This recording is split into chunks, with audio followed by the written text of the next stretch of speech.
suka, aku suka, kamu suka.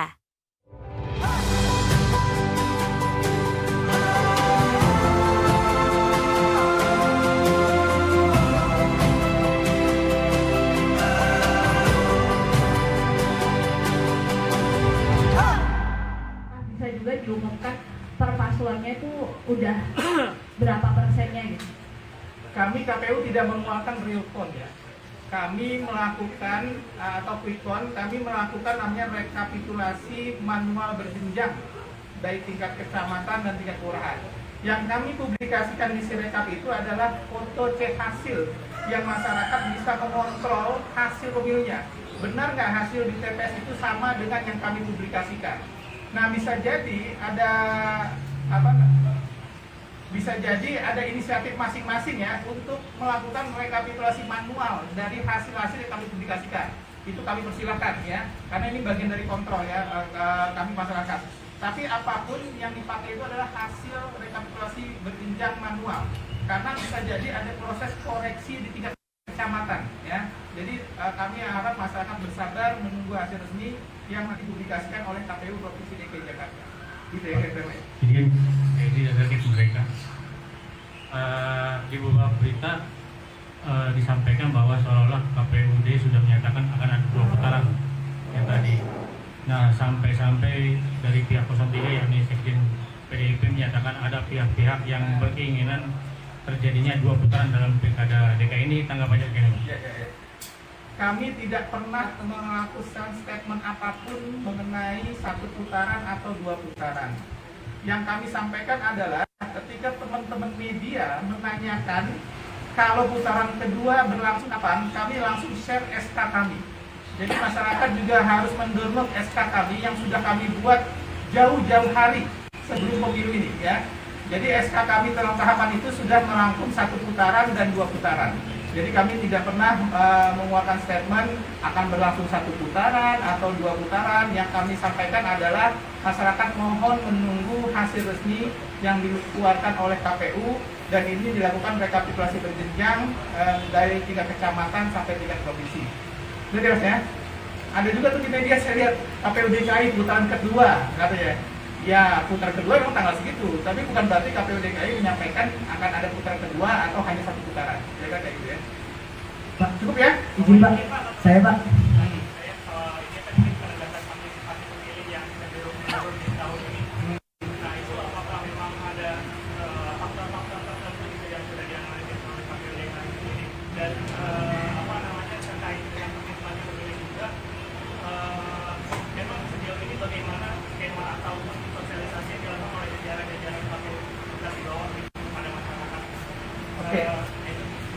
Oke, detailnya nanti Bu Asri ya akan menyampaikan. Yang pasti kami sudah berusaha semaksimal mungkin melibatkan semua komponen masyarakat mengenai apakah lebih rendah atau tidak. Kami masih menunggu data dari bawah.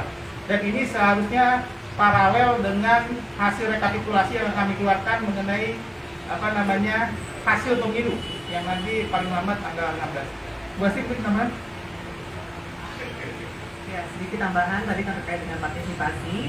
Jadi memang dari pantauan kami sementara, meskipun kami belum mendapatkan hasilnya secara detail mengenai berapa jumlah pemilih yang kemarin menyalurkan hak suaranya di TPS, namun memang pantauannya sementara partisipasinya di bawah partisipasi pada saat Pilpres Pileg kemarin, begitu. Jadi terkait hal ini memang tentunya kami akan melakukan evaluasi lagi mengenai program-program kegiatan sosialisasi yang sudah kami jalankan. Yang pasti KPU DKI Jakarta di sini sudah melakukan upaya semaksimal mungkin untuk melakukan sosialisasi pendidikan pemilih maupun penyampaian informasi kepada masyarakat luas. Berbagai cara sudah kami lakukan, lebih dari 100 titik kami sudah lakukan sosialisasi ke komunitas, ke ormas, kemudian juga selain itu kami juga lakukan sosialisasi ke sekolah, ke kampus untuk pemilih pemula dan pemilih muda. Lalu kemudian juga sosialisasi kami lakukan hingga ke tingkat kelurahan. Bahkan ada beberapa kelurahan yang mereka datang hadir ke forum-forum warga, begitu. Kemudian juga bentuk sosialisasi lain yang kami lakukan, misalnya seperti event-event atau kegiatan olahraga. Kami juga beberapa kali membuka booth di Hari Bebas Kendaraan Bermotor. lalu juga kegiatan-kegiatan sosialisasi dilakukan di tempat-tempat keramaian seperti di pasar, di mall, ataupun tempat-tempat keramaian yang lain, dilakukan secara keliling juga oleh teman-teman kami di kabupaten kota. Jadi memang upaya-upaya sosialisasi dan penyampaian informasi ini sudah kami lakukan secara maksimal. Namun mengenai tingkat partisipasi pemilih atau voters turnout-nya yang kemarin kita jalankan di hari pemungutan suara, hasil tersebut nanti tentunya akan kami kaji dan evaluasi lebih lanjut untuk perbaikan ke depannya. Target sebenarnya sebagai daerah KPU target daripada partisipasi. Ya, secara target mungkin sebenarnya tidak ada target yang pasti ya. Kemarin sebelum kami melaksanakan pemungutan, yang pasti kami lakukan upaya sebaik-baiknya supaya pemilih ini dapat terfasilitasi dan datang ke TPS untuk menyalurkan hak pilihnya dengan baik. Jadi kami yang pastikan seluruh sarprasnya ini berjalan dengan baik, didirikan dengan baik semuanya, sehingga pemilih bisa datang ke TPS dengan nyaman. Informasi juga sudah kami sampaikan dari jauh-jauh hari, dari awal tahapan. Sosialisasi juga kami lakukan secara gencar, dan kalau hasilnya kemarin tadi seperti disampaikan mungkin tidak sesuai dengan harapan atau lebih rendah daripada Pilpres, maka hal inilah perlu kami kaji lebih dalam lagi dan evaluasi supaya nanti ke depan kita bisa lebih baik lagi. Bu, bisa disampaikan Bu, mungkin Bu, bisa disampaikan hasil rekapitulasi yang ada di Sirekap sudah seperti apa Bu? Hasil rekapitulasi baru akan dimulai hari ini, rekapitulasi berjenjang di tingkat kecamatan. Jadi kalau untuk Sirekapnya sendiri, tadi sudah disampaikan oleh Pak Fahmi bahwa seluruh C hasil dari TPS di DKI Jakarta sejumlah 14.835 TPS semuanya ini C hasilnya sudah ada di Sirekap. Jadi bagi masyarakat yang ingin melihat C hasil tersebut bisa langsung mengakses kanal pilkada2024.kpu.go.id. Di situ ada seluruhnya C hasil TPS di seluruh TPS di DKI Jakarta. Jadi bisa dilihat di sana.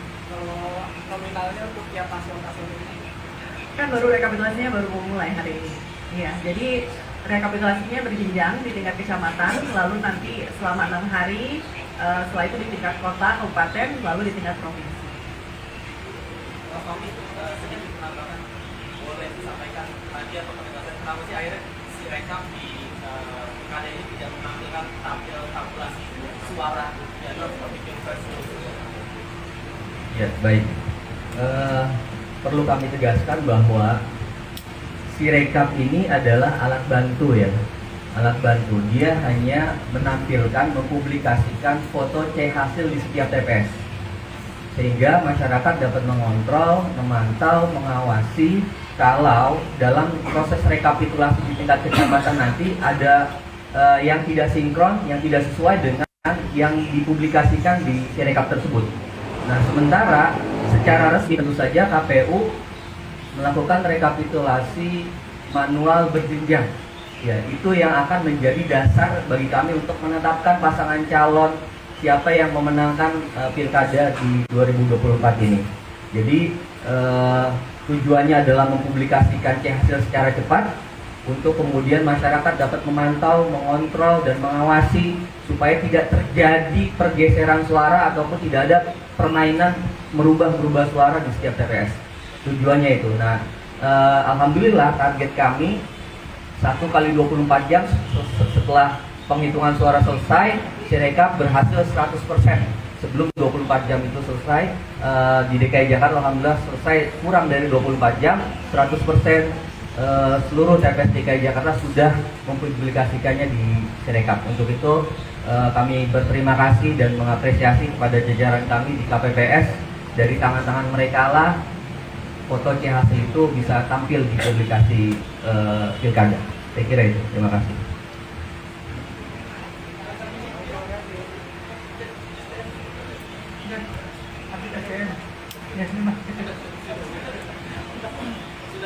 Oke ya, ada lagi satu pertanyaan?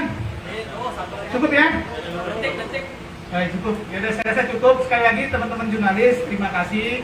Kita selalu mengajak masyarakat untuk menunggu hasil resmi yang dikeluarkan KPU. Mudah-mudahan hasil rekap ini bisa segera kita dapatkan dan bisa kita publikasikan ke masyarakat khususnya DKI Jakarta. Demikian, terima kasih. Assalamualaikum warahmatullahi wabarakatuh. Waalaikumsalam warahmatullahi wabarakatuh.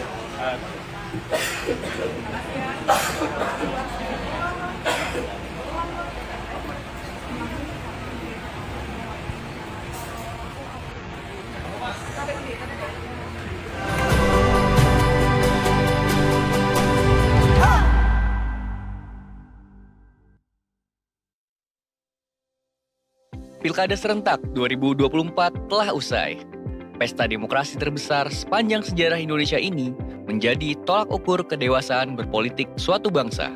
Hal ini dibuktikan oleh kecilnya konflik pemilu sehari setelah hari pencoblosan berlangsung. Meski demikian, memang tidak bisa dilupakan jika hingga malam sebelum pencoblosan dilakukan sempat terjadi kericuhan di beberapa daerah hingga menimbulkan korban jiwa. Hasil perolehan siaran pilkada serentak pun sudah mulai keluar. Ada yang memang sudah diprediksi akan menang, ada pula suara-suara yang menjadi kejutan. Lalu, apa saja evaluasi dari proses pemungutan suara yang selesai dilaksanakan kemarin? Bagaimana pertarungan kotak kosong di berbagai daerah? Ikuti ulasannya bersama Wakil Redaktur Pelaksana Detik News dalam Editorial Review. Masih berkaitan dengan Pilkada Serentak 2024, Detik Sore akan mengulas sejumlah berita pilkada di berbagai daerah. Di antaranya adalah rencana pemungutan suara susulan yang akan dilakukan oleh satu wilayah di Sumatera Utara.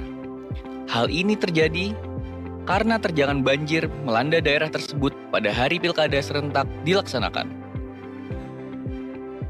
Sementara itu, untuk menutup Detik Sore edisi hari ini, Sunset Talk akan membahas pertandingan Liga Champions antara Liverpool versus Real Madrid. The Reds berhasil meraih 3 poin dan menghancurkan kutukan 15 tahun selalu kalah melawan Los Galacticos. Hal ini membuat pasukan Arne Slot berada di puncak klasemen sementara Liga Champions dengan 5 kali menang tanpa kekalahan. Ikuti terus ulasan mendalam berita hangat Detikcom lainnya hanya di Detik Sore. Dan jangan ketinggalan untuk mengikuti analisis pergerakan pasar saham jelang penutupan IHSG di awal acara. Bersama host kita, Eduardo Simorangkir dan Eiza Makfira. Detik Sore, gak cuma hore-hore. Selamat datang kembali di Detik Sore. Ya ampun, kamu kecerakannya ini ya organik ya. Oh. Kalau ini kan buatan. Buatan.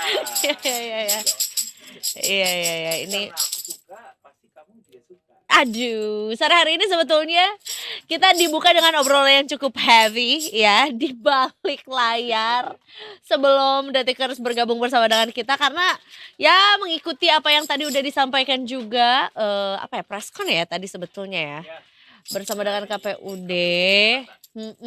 Agak berat, kita sekarang bagian yang ringan-ringan. Tapi tadi dengerin gak sih kalau ketua KPUD-nya mereka bilang kalau di Jakarta sendiri mereka gak pernah ngeluarin statement bahwa ini udah satu Iya.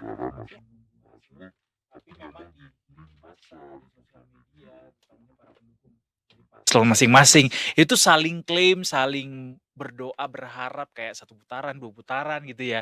Betul, belum itu baru perkara dari KPUD Jakarta Ya. ya. Belum lagi dari daerah-daerah lain yang sebetulnya juga para paslonnya ini sudah melakukan act atau ya activity yang menunjukkan bahwa ya mereka bersyukur sudah ada yang menang gitu ya. Walaupun sebenarnya ya secara berita ya udah happy aja gitu, nggak ada yang protes mengenai hasil sementara ini gitu ya, karena kan sebenarnya juga ini baru hasil quick count ya, belum exit poll gitu ya. Tapi gue juga jadi masing-masing orang tuh atau dari masing masing orang, masing pihak, masing golongan, masing kelompok itu punya perhitungan masing-masing gitu. Ada yang bilang kita ngerinciin dari datanya di KPUD udah segini kok, jadi pasti akan bisa nih segini gitu, kayak semua masih klaim, tapi ya pasti kita akan tunggu, nanti kita akan bahas ini secara lebih detail, elaboratif pastinya, karena nanti akan ada editorial review bersama Detik News ya, ngebahas ini semua, ngebahas seluruh huru-hara dari hasil quick count pilkada serentak kemarin. Keseruan kali ya. Tapi ini sebetulnya bukan overclaim ya. Ini kita mau ngasih tahu aja kalau Kusuka ini ya, keripik kesayangan kita semua ini udah bersertifikasi atau punya cap FDA dari USA. Wow. Yang artinya juga udah terkenal banget ya. Dan juga FDA ini nggak gampang untuk didapetin loh kayak dulu untuk makanan asli Indonesia juga. Dan sebetulnya ini juga udah bisa dinikmati untuk detikers yang mungkin nonton kita dari USA, Wow. dari Halo guys. Amerika, dari UK dan juga dari Korea, karena tentunya juga ini sudah masuk ke market sana gitu. Tapi beneran sih, buat orang-orang yang Ya. pengen snack yang Ringan. ringan tapi memuaskan ya. Ringan tapi Oh. memuaskan. Iya, Karena iya, Kusuka iya. ini punya banyak sekali rasa, ada yang original, barbecue, ada balado juga, dan ini kita juga baru tahu ternyata ada rasa sweet corn juga. Ini one of the best flavor dari Kusuka. Yeay, aku suka, aku Aku suka, suka, kamu suka. Kalau aku sebetulnya one of my favorite itu adalah balado. Karena aku suka sesuatu yang sedikit challenging, jadi dia ada heatnya, ya ada hangat-hangatnya, ada yang memanas seperti yang berita-berita yang akan kita bahas juga setelah ini. Gue original suka pasti, tapi yang kalau yang ada flavor lain adalah yang paling gue suka adalah barbecue. Kenapa tuh? Karena barbecue itu bahannya adalah Batak. Kurang ya? Oh, Sorry mainnya banget. gitu ya. Sorry banget. Kurang makan Kusuka kita. Iya, kalau aku sih sukanya rasa original. Original, karena suka yang otentik. Karena O-nya itu adalah ojol. Au, suka pakai ojol? Suka. Aku bahkan sampai kayak zaman-zaman ojol lagi happening banget, bukan happening ya, maksudnya mulai merambah-rambah itu adalah pada saat aku kuliah kan sebenarnya. Sampai aku tuh berniat Masa sih? untuk iya. Masih cuman satu tuh waktu itu, yang Apa tuh? karya anak bangsa itu. Iya, pokoknya ojol mulai happening tuh di Bandung kan. Awalnya kan Uber dulu kan? Betul, dari Uber dulu, abis gitu Sebut juga yang sih itu merek-merek. abis gitu Gojek, abis gitu Iya. Grab, abis gitu barulah yang Benar, ada. benar. Sebut aja semuanya biar sekalian. Tapi yang bikin hype juga kan karena waktu itu harganya murah banget kan? Betul, itu tuh sempat ada promo, aku nggak tahu dari brand yang mana, tapi 10.000 kemana-mana. Sampai akhirnya aku tadinya berniat untuk tahu nggak sih ucapan terima kasih kalau kita di skripsi. Terima Iya. kasih, kalau nggak ada ojol kayaknya nggak keburu deh tuh Kalau ngejar-ngejar dosen. nge-mention ojol, nge-mention Nadiem Makarim juga waktu itu. Tadinya mau begitu, tapi kayaknya too much Too much ya. ya. Kayak dia juga Dis- nggak tahu gue ada di Iya. dunia ini gitu. Ngasih sponsor enggak, ngucapin selamat gue lulus enggak juga gitu. Tapi sebenarnya ini ngomongin soal ojol juga kayak ya ternyata ada berita yang kurang mengasyikkan. Apa itu yang kurang asli? Karena katanya Menteri Energi dan Sumber Daya Mineral atau SDM Pak Bahlil ya memberikan sinyal jika ojek online atau ojol ini nggak masuk kriteria penerima subsidi bahan bakar minyak atau BBM. Oh, ya. Jadi sebetulnya ojol ini kenapa nggak masuk ke dalam kriteria penerima subsidi adalah karena ini penggunaannya untuk kegiatan usaha. Jadi rencananya pemerintah juga akan menerapkan skema baru untuk penyaluran subsidi BBM, yaitu dengan skema kombinasi atau blending. Yang artinya penyaluran subsidi BBM ini akan dilakukan secara langsung ke masyarakat dengan BLT atau bantuan langsung tunai dan juga subsidi barang yang selama ini juga sudah dilakukan. Nah, terkait dengan kriteria subsidi barang, Pak Bahlil ini memberikan bocoran salah satunya adalah diperuntukkan untuk kendaraan berplat kuning. Sementara ojol itu platnya masih hitam gitu ya, tidak mendapatkan subsidi BBM. Meski demikian, Bahlil menyebut pengemudi ojol atau driver ini masih bisa menerima subsidi apabila memenuhi kriteria yang lain. Jadi pihaknya masih mempertimbangkan matang-matang terkait siapa saja penerima subsidi BBM dengan skema terbaru. Nah itu benar tuh di kalimat terakhirnya Iza tadi bahwa masih mungkin pengemudi ojol atau driver ojol ini untuk dapat subsidi BBM walaupun mereka disebutkan tidak akan merata dapatnya karena untuk driver ojol ini dia tidak masuk dalam kategori kendaraan umum, tidak berplat kuning, dan belum tentu semua drivernya itu adalah penerima subsidi dari pemerintah gitu yang ada di datanya Kementerian Sosial. Makanya disebutnya untuk ojol ini tidak dapat semuanya, tapi dia mungkin masuk dari golongan itu tadi penerima bantuan subsidi dari datanya Kementerian Sosial. Betul. Jadi nanti mungkin ya akan diperbarui lagi datanya. Ini kan kita sempat dengar juga kabar bahwa sebetulnya sekarang untuk menjadi masyarakat kelas menengah itu semakin sulit karena banyak yang dari kelas menengah ini turun ke Turun ke kelas bawah. iya. Turun ya ke bawah dong. Turun pasti ke bawah ya.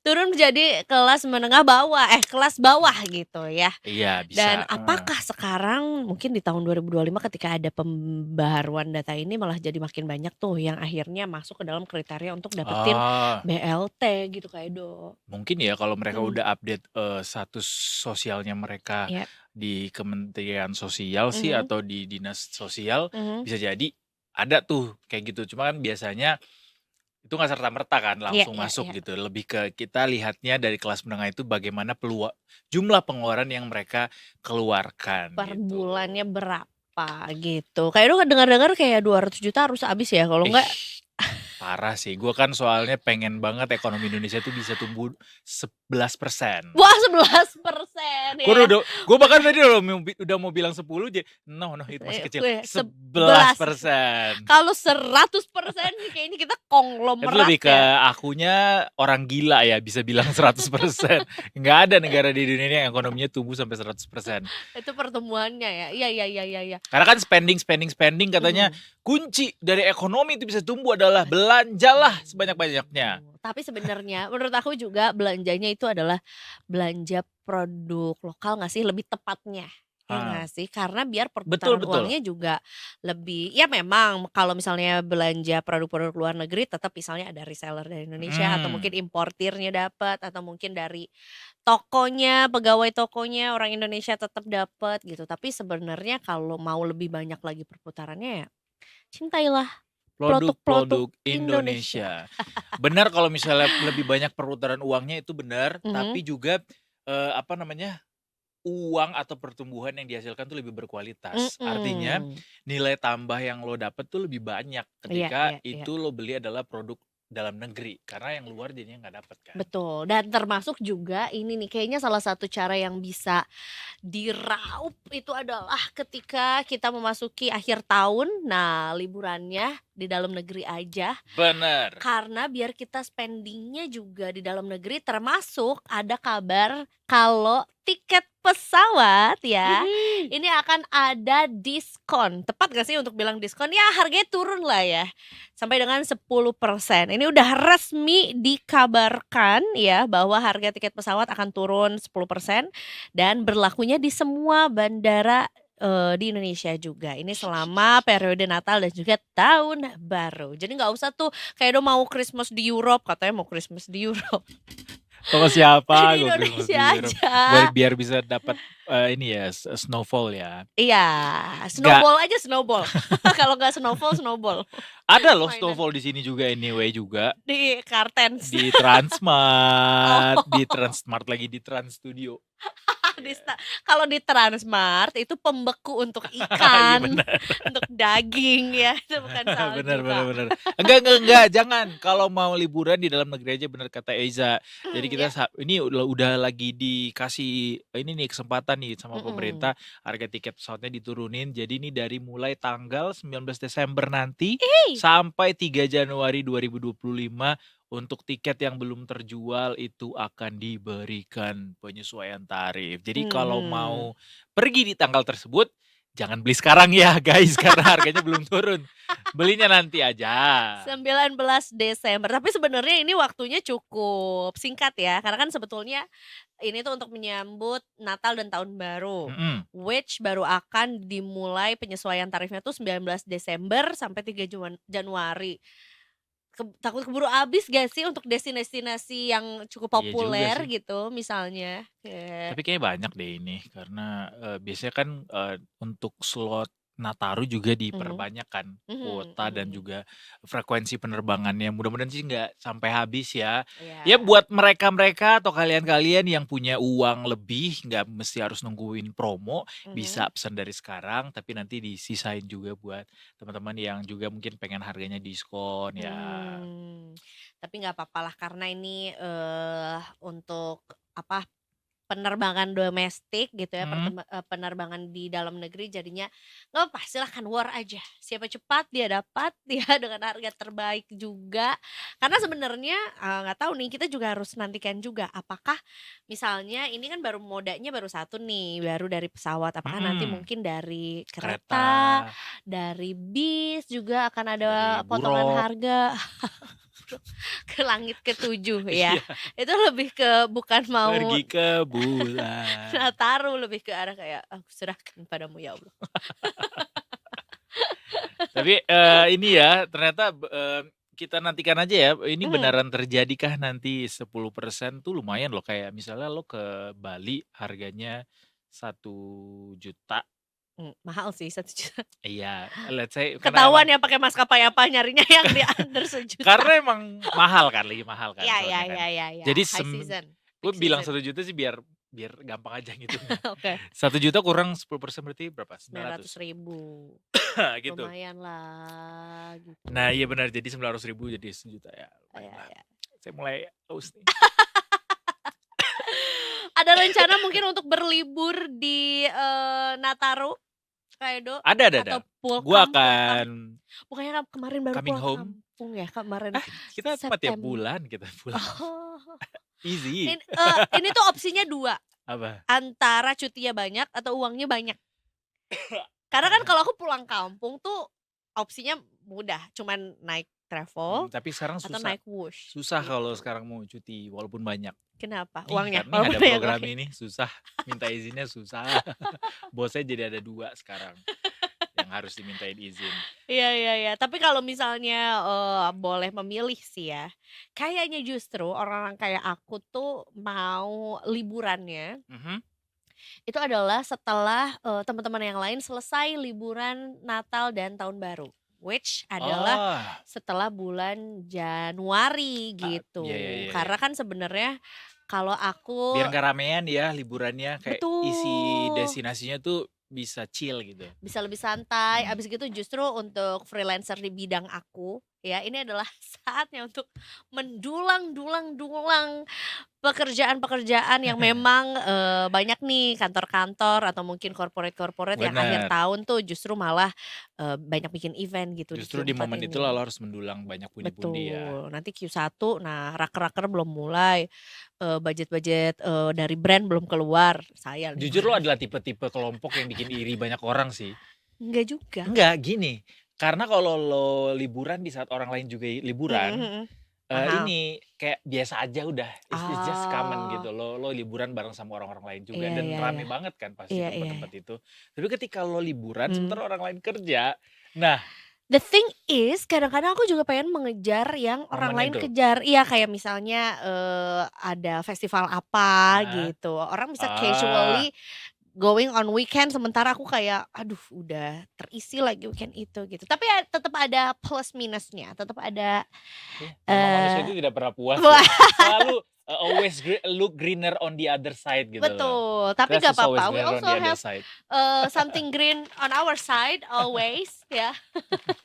As Yang always. masih akan menemani kita juga. Anyway, Ini The juga Tickers, green mhm. yang akan menemani kita selanjutnya. Nah, mudah-mudahan sih green ya. Kita akan coba cek dulu apakah sebetulnya sehijau antusiasme kita ataukah mungkin kita harus diajak chill juga di akhir tahun ini ya. Kita akan menuju market review The Tickers bersama investasiku. Tapi kita lihat dulu sentimen-sentimen yang mempengaruhi perdagangan pasar hari ini. Ini dia.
ore-ore. Gak cuma hore-hore. Guys, Ini ini beneran enak ternyata. Mhm. Jadi di awal kita nyobain ini ya, kayak rasanya asing ya gitu. ya Ternyata belum, makin kelamaan karena kita baru ketemu sama si rasa sweet corn Mm-mm. ini ya gitu. Kalau ini ada sesuatu yang sweet juga. what Sweet is it? child of mine. Tua sekali. Tua sekali, tua berani sekali. Katanya aku tua sekali. Ada yang mau liburan ke pantai kayaknya sore ini. Wow. Soalnya ini ya, kostumnya ada Outfitnya tuh udah Hawaii. wah beach ready banget lah, Bali ready banget lah. Coba kita tanya ya, apakah liburan akhir tahunnya akan ke Bali? Selamat sore Mbak Sheryl. Eh. Sore Mbak, sore Mas. Sore Mbak Sheryl, Dari coba tunjukin dong investasiku. ini cintanya. Oh. Keren. Mana kalian? Ih, ketutup nail art. Oh nggak ungu? Ketutup nail art. Bagus juga alasan gue lihat. Karena kan, aduh jadi ungu nih kita langsung Gue nail karena art nih. makan suka terus dari kemarin, jadi kayak gue gini-gini terus. Astaga. Gini terus Oh, jadi pantesan rasanya agak beda. Tadi rasanya ternyata karena semua jari dipakai. kayak kok ada rasa tinta cumi ya. Mungkin tinta cumi juga. Tapi Mas Sheryl sempat ini enggak tinta cumi lagi, lucu lagi tinta cumi. So sempat nyobain diskon nggak dengan jari di kelingking itu? Nah, aku tuh pengen cobain diskon. Sudah ngantri mau masuk mall. Rame. Aduh, rame banget. Antri. Dan hujan gede banget. Iya benar. Kemarin. Benar. Jadi daripada aku masuk angin lapar, ya aku jadi enggak. Terus besoknya nggak bisa ke detik Nah. sore, mendingan nggak usah ya. Terus kata Iya. Mbak Sheryl, gak level diskon. Mana di mall ini yang paling mahal? Astaga. Berapa Nah, gitu. diskonnya? Tetap diskon. Tetap yang Ada dicari promo diskon. apa? Nah, itu dia. Ngomong-ngomong soal diskon, ini Hmm. ISG juga diskon lagi nih hari ini. Tuh lihat nih, merah Iya. semuanya. Kan kalau sale kan merah kan biasanya. Iya, iya. Nah, ini sale juga Mbak Sheryl. Kasih tahu ke kita dong ini. Apa yang terjadi? Apakah sekarang ada ini? sentimen dari pilkada kemarin yang terjadi untuk ISG hari ini? Oke. Nah, mungkin ya di sini tuh investornya banyak yang dari kelingkingnya tuh ungu seperti aku ya. Makanya IHSG-nya juga ikutan kasih diskon kayak di Oke. mall. Seret ISG. Ke bawah. Ikutan diskon ya. Oke. Jadi memang kita cermati IHSG tuh hari ini cenderung datar tapi endingnya semakin dalam nih koreksinya sampai 0,63%. Karena tadi kurang lebih jam 3:30 itu koreksinya masih baru 0,30%-an gitu. Jadi semakin mendekati penutupan, semakin dalam koreksi IHSG hari ini. Tapi itu kan tadi penyebabnya karena tinta ungu, itu alasan bercanda ya, detikers. Tapi kalau alasan yang seriusnya, karena kalau kita kan kemarin libur, gantian hari ini dan besok market di Amerika tuh yang libur. Oh, Gitu. ada apa kan? Mereka nggak pilkada kan, Mbak? Ini ya Thanksgiving. Nah itu dia buat Oh. merayakan hari Thanksgiving. Mm-mm. Mereka hari ini half day deh, bukannya total libur. Pantesan Mbak Sheryl ijo Thanksgiving kan ijo-ijo juga tuh. Iya. Dia Iya. lebih ke St. Bisa, Patrick's bisa. Day sih. Oh iya ya. Orang Yang Ireland gitu dia, ya. ya. Orang Ireland dia. Salah gue. Iya. Jadi kalau kita cermati semalam tuh di Amerika juga transaksi di bursa mereka tuh cenderung sepi dan berada di zona merah. Jadi pelaku pasar tuh ya karena volatilitas market juga lagi tinggi, ketidakpastian tuh lagi tinggi, nggak hanya di Amerika, tapi ya dari konflik geopolitik lah, dari Asia. Jadi pelaku pasar tuh cenderung mengamankan posisi dulu, menjual dulu tuh posisinya, direalisasikan dulu profitnya buat beli turkey kali ya. Buat berkumpul dengan keluarga. Iya. Gitu. Gitu. Termasuk juga di IHSG nih. Transaksinya hari ini ya pas-pasan ya, 10 secara value 10 triliun rupiah Iya. mepet sekali. Dan secara kinerja juga masih minim sentimen karena dari globalnya juga minim, dari domestiknya antang-antang aja ya, kecuali soal pilkada itu kan juga masih di nanti 6 hari ke depan, 5 hari ke depan ya kurang lebih ya, 5 hari ke depan perhitungan resmi manualnya kan. Yang sekarang kan baru quick count. Yes. Betul. Gitu. Jadi nggak ada sentimen dikit-dikit gitu soal pilkada ke pergerakan hari ini? Belum sih, belum ada sih. Dan kita bersyukur juga meskipun hujan dan agak banjir di Sumatera Utara ya, banjir Iya, ya. betul. Tapi Itu nggak agak banjir sih Mbak, Itu banjir banjir banget. sekali. ya. Itu tapi pilkadanya jauh lebih damai ya, damai dan kondusif lah. Bisa kita nilai seperti itu. Hanya saja memang semalam di Amerika tuh ada rilis data. Sebenarnya datanya positif. Apa itu? Data PDB Amerika tuh inline sesuai perkiraan. Oke. Tapi data inflasi PCE Amerika tuh justru naik ke di atas 2% lah ya, semakin jauh secara month on month dari target to Fed di 2%. Lalu dari tingkat klaim pengangguran turun, semakin banyak orang yang bekerja jadinya nih. Sebenarnya bagus, tapi market merespons negatif. Kenapa? Karena ini jadi menunjukkan kalau perekonomian Amerika tuh baik-baik saja kok, meskipun suku bunga tuh masih tinggi. Jadi the Fed semakin tidak merasa harus terburu-buru untuk memangkas suku bunga lebih lanjut lagi. Baik-baliknya ujungnya ke si the Fed lagi, kayak gitu. Mereka tuh jadinya sedikit bukan kambing hitam ya, tapi maksudnya jadi kayak di arah nih kalau misalnya baik-baik saja tetap diserang, tapi kalau nggak baik-baik saja diserang juga gitu ya. Betul. Sentimennya lebih ke arah sana. Iya. Tapi sekarang memang fokusnya tuh lebih ke suku bunga ya. Dari beberapa tahun terakhir tuh fokus sentimennya tuh suku bunga ya terus.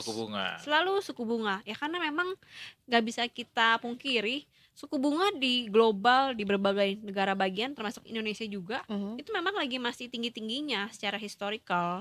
Jadi dan kita juga tahu suku bunga sama pasar modal tuh bermusuhan, bertolak belakang. Kalau suku bunganya tinggi, ya marketnya jadi sering merah. Contohnya kayak di IHSG kita ini, kayak gitu. Karena kan kalau Amerika mau mangkas suku bunga, market kita juga semakin wah bagus nih. BI pasti bakalan mau pangkas suku bunga juga. Nah sekarang Amerikanya aja nggak pasti, BI-nya juga ikut-ikut jadi kurang pasti, kayak gitu. Yang pasti itu adalah ketidakpastian itu sendiri. Iya. Karena dia selalu ada. Saya pengen bahas dikit aja soal PPN 12% yang rencananya akan dilaksanakan tahun depan. Iya. Kalau sekarang kan diskusinya memang belum ada yang firm sih bahwa ini benar-benar dibatalin nggak ya. Tapi the almighty Opung Luhut Binsar Panjaitan sudah bilang kalau hampir pasti dibatalin. Itu nggak ngasih pengaruh Mbak buat market? Oke. Nah, kalau kita lihat ya, terkait soal kebijakan PPN yang naik itu kan yang paling sensitif tuh ke sektor consumer ya. Baik ke consumer staples maupun consumer cyclical.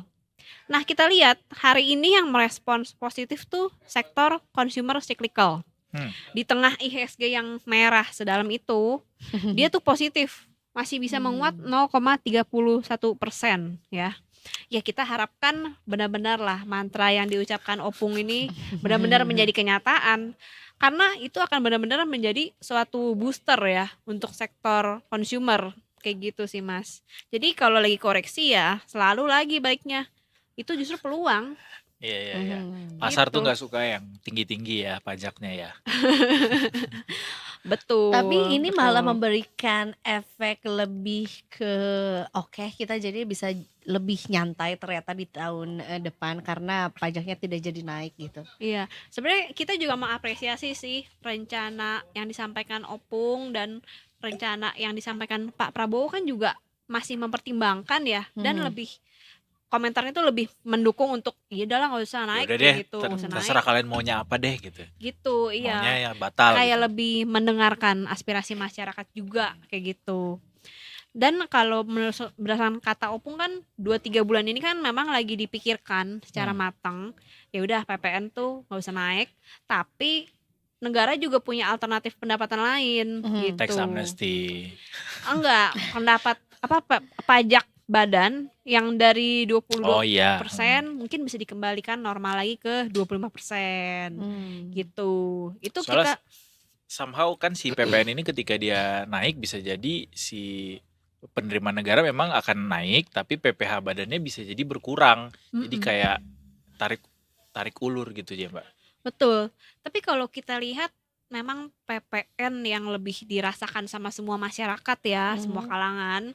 Itu dampaknya memang cenderung lebih menekan konsumsi gitu. Karena kalau konsumsinya tertekan, ya otomatis Perputaran. perusahaan-perusahaan kan Iya. juga tertekan juga labanya. Iya. Jadi lebih baik sekiranya kalau dari pandangan kami ya, mungkin pemerintah bisa mempertimbangkan soal yang kebijakan PPN pajak badan tersebut ya.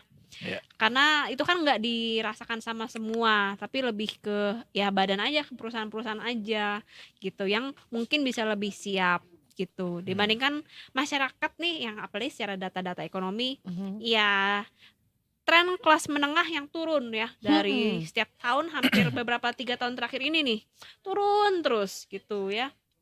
Kita lihat daya beli juga lumayan mengkhawatirkan beberapa bulan ini kayak gitu, dan kita juga mendukung sih kalau pemerintah nih lagi mempertimbangkan dalam 2-3 bulan ini tuh sekiranya subsidi apa sih yang tepat sasaran tapi untuk menyelamatkan kelas menengah dan ke bawah kayak gitu. Mbak Sheryl pengennya subsidi apa? Selain tiket pesawat yang disubsidi, pajaknya dikurangi. Pajak bandara Subsidi dikurangi, apa ya? tadi dikasih Subsidi diskon juga. transportasi kali ya ke kantor.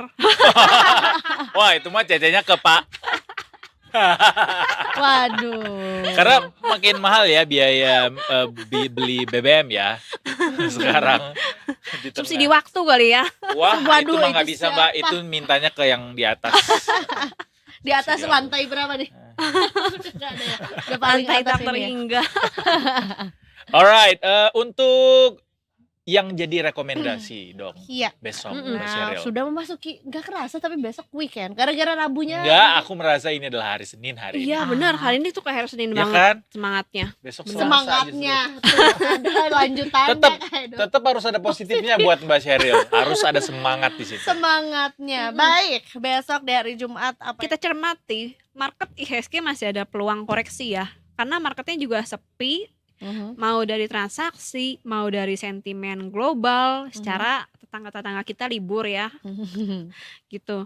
Dan kita lihat kalau melemah, IHSG besok bisa menguji level support 7.150 sampai 7.230 seperti itu.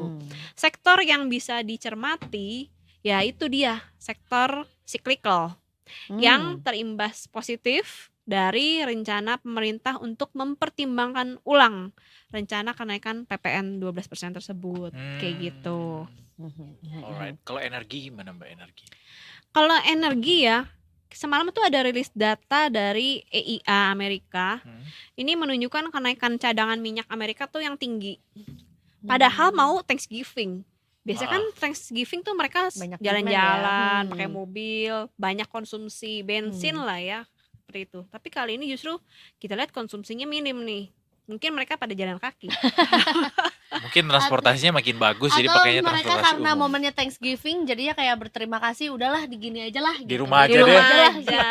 Bisa, Pesannya bisa. online aja deh. Iya, gitu. tapi tetap juga kan kalau pesan online juga kan tetap ada ongkosnya. Bener sih. Nah, cuma mereka berkurang juga jadinya. Iya, iya, nggak Mobilitas. Iya, kemana-mana jadi ya. market nih mengkhawatirkan sama konsumsi masyarakat Amerika. Apa tanda-tanda pelemahan konsumsi juga? Karena mau momen yang lumayan besar di Amerika kan momen tahunan itu ya, mirip Natal gitu ya perayaannya ya. Tapi kok transaksi konsumsi Iya. bahan bakarnya malah rendah. Cadangannya tuh tetap tinggi-tinggi aja, padahal udah Iya. disiapin nih cadangannya ditinggiin gitu. Itu yang menarik. Jadi kita lihat sektor energi masih belum dulu nih untuk beberapa hari ini. Oke. Kayak gitu. Mungkin kalau mau agak spekulasi ya, kita juga cermati nih. Kira-kira retailnya di Amerika tuh seperti apa? Karena kan kalau mereka tuh ada perayaan Thanksgiving diikuti sama sale besar-besaran, Ada Black Friday. Friday sale gitu ya. Yes. Ya mungkin kurang lebih sentimennya mirip sama di kita. Itu bisa jadi booster buat retail di Amerika maupun di Indo. Indonesia juga biasanya Gitu. ada diskon-diskonan juga ya. Iya, Kalau iya, 11-11 kemarin udah kelewat, nanti kan lagi 12-12. Itu masalahnya. Sekarang kayaknya diskonnya nggak terlalu spektakuler karena tahu nih setiap bulan tuh pasti akan ada angka kembar juga anyway. Tapi kan ini it's a Satu-satu big dulu month ya. untuk hari ini dan juga Iya menuju sih. ke Januari gitu. Mudah-mudahan sih bisa di-boost sama kayak lebaran lah ya Mbak. Misalnya dari raya keagamaan yang besar biasanya tuh konsumsi akan Lebih jos di tinggi. situ. Betul. Jos nggak tuh? Jos dong. Nanti Jos. penjualan Transmart meningkat di bulan itu. Wow, kita doakan aja semoga Iya. pada lancar nih bonus-bonus akhir tahunnya. Ya Allah, amin. Cair Biar- sebelum tahun baru, Sebelum Natal. sebelum Natal. Possible gak sih sebelum Natal? Possible dong harusnya. Kayak aku. Oh, Nah, kita percaya aja ya. iya. Sama Be ke. careful of what you wish katanya. Baiklah kalau begitu terima kasih banyak Mbak Syara Makasih, yang sudah Mbak. sharing sama kita. Makasih, Mbak. Terima kasih. Makasih, Detikers. Dan Tapi Detikers jangan kemana-mana dulu karena kita mau ke Brigadier Ovelia dulu. Ada yang mau dilaporkan nih dari jalanan di Jakarta. mari kita langsung sambut. Wah, sambut. Menyapa Brigadir Ovelia. Selamat sore. Halo, selamat sore teman-teman di studio. Selamat sore. Ini dari suaranya sepertinya Brigadier Ovel lagi di luar bukan di dalam studio ya. Karena kita masih belum melihat penampakannya Brigadier Ovel nih. Oh iya, udah tuh. Iya kan? Bener kan? Tebak-tebak buah manggis iya. dong. Di mana Iya. ini? Kak Ini Edo di tahu nggak? daerah Pancoran, Gatsu, sekitar itulah. Bener ya? Sepertinya Anda salah. Aduh. Kurang tepat. Masa sih ini bukannya Pancoran ya, Brigadier Ovelia? Oh itu Ini MRT. tempat yang lumayan crowded juga, yaitu Fatmawati. Oh iya dari pantesan ada lintasan Fatmawati. MRT. Brigadir Ovelia, apakah merasakan bahwa akhir-akhir ini Jakarta lagi lumayan adem? Nggak adem banget ya, karena itu tidak mungkin. Tapi maksudnya agak lebih Chill, adem lah, lebih chill lah gitu cuacanya. kayak chiller. Betul, benar. Baiklah kalau begitu. Lebih ke mendung ya. Iya mendung. Makanya ini Brigadier Ovelia langsung keluar dari studio karena lagi wah ini adalah cuaca yang cerah Yang sekali untuk bisa friendly. dinikmati. Baiklah kalau gitu Brigadir Ovel silakan dengan laporannya. Baik, terima kasih Detiker. Saat ini saya akan langsung saja melaporkan bagaimana situasi kondisi arus lalu lintas di mana tempat saya berada, yaitu di kawasan Jakarta Selatan, tepatnya di traffic light Fatmawati, Jakarta Selatan. Langsung saja kita lihat bagaimana situasi arus lalu lintas di belakang saya. Terlihat di sore hari ini nampaknya sudah ramai, baik itu dari arah Blok M yang akan mengarah ke arah Pondok Indah maupun untuk arah sebaliknya. Dan tetap mari kita, bagi para pengendara yang akan melintasi kawasan ini, senantiasa menjaga batas normal kecepatan kendaraan Anda dan juga jaga jarak aman kendaraan Anda. Dan kami ingatkan bagi para pengendara yang berboncengan lebih dari satu orang, kami ingatkan bahwa aksi ini sangat berbahaya dan bisa menjadi penyebab kecelakaan. Dan tentunya pelanggaran ini juga bisa dikenakan sanksi dengan kurungan 1 bulan serta denda maksimal Rp250.000. Mari kita sama-sama pastikan kita selalu mematuhi rambu-rambu lalu lintas. Terlihat juga dari arah Fatmawati yang akan mengarah ke arah Sudirman. Nampaknya juga saat ini adanya ketersendatan menjelang traffic light sepanjang kurang lebih 100 hingga 150 meter ke belakang. Dan dengan berakhirnya traffic lampu merah bisa diperkirakan kecepatan masih bisa dilalui dengan kecepatan kurang lebih rata-rata 25 hingga 30 km per jam. Dan kami prediksikan peningkatan volume kendaraan akan terus meningkat hingga pukul malam nanti. Kami ingatkan juga bagi para pengendara selain mengganggu konsentrasi saat mengemudi menggunakan handphone tentunya bisa menjadi salah satu faktor penyebab kecelakaan. Jika terbukti menggunakan handphone saat berkendara diancam dengan kurungan 3 bulan serta denda paling banyak Rp750.000. Dan Detikers tetap tertib dalam berlalu lintas bukan karena kita takut ditilang, tapi karena kita harus selamat sampai di tujuan. Untuk informasi arus lalu lintas lebih lanjut dan terkini, silakan Anda bisa hubungi call center kami di 1500669. Demikian Brigadir Ovelia melaporkan langsung dari kawasan Fatmawati, Jakarta Selatan. Kita kembali ke rekan-rekan di studio, silakan dan salam presisi. Stop pelanggaran, stop kecelakaan. Indonesia untuk kemanusiaan. Salam presisi. Berapa pontennya? Dinilai Brigadir Ovel? Kayaknya kurang ya. Stop No? pelanggaran, stop Coba kecelakaan. diulangi lagi. Stop. Oke, let me. Oke. Sip. Stop pelanggaran, stop kecelakaan Indonesia untuk kemanusiaan, salam presisi. Demikian Brigadir Ofelia Kayaknya melaporkan. Keselamatan untuk untuk kemanusiaan. kemanusiaan. Bukankah gua tadi bilang seperti itu? Nggak, Indonesia untuk kemanusiaan. Salah ya. Keselamatan untuk kemanusiaan. Salam presisi. Dan Merdeka. Padahal gua udah pede banget. Gua udah pede Ditambahin banget lagi tadi. merdeka. Merdeka. Lah, nambah lagi. Udah Kak. Nanti lagi ya, besok lagi ya. remedial ya Brigadir Ovel. Kita Oh nanti ada masih- lagi. Brigadir Ofelia naik lagi di segmen 2. Kalau masih mau, gas. Ih, ya mau dong. kita mah suka banget kalau ada terus Brigadir Ofelia. Ya udah ketemu nanti di Boleh. segmen selanjutnya ya. Terima kasih. Selamat kembali. Oke, gas. Oke guys, wih. Oke guys. Bye. Oke guys. Oke gas tadi katanya. Oh, Takut gua, ih. takut. Karena lagi di jalan. Ah, Ya semua orang kelihatannya Ngegas. wow ngegas buru-buru sibuk ya kan. Jadi oke. nggak usah dibersih-bersihin, Eiza. Biarin aja. Sebenarnya kotor itu baik kalau kata yang satu. Kalau kata ini ya deterjen. Ya. Iklan deterjen. We are going to break Detikers. Jangan kemana-mana. Kita masih punya banyak amunisi lainnya tetap di Detik Sore. Gak cuma hore-hore.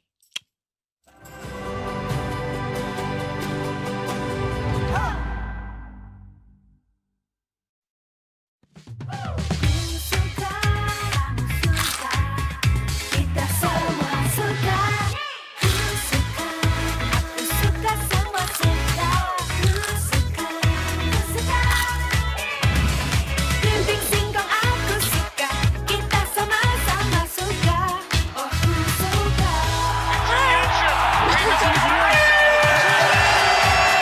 Kita semua suka. Ku suka, aku suka, kamu.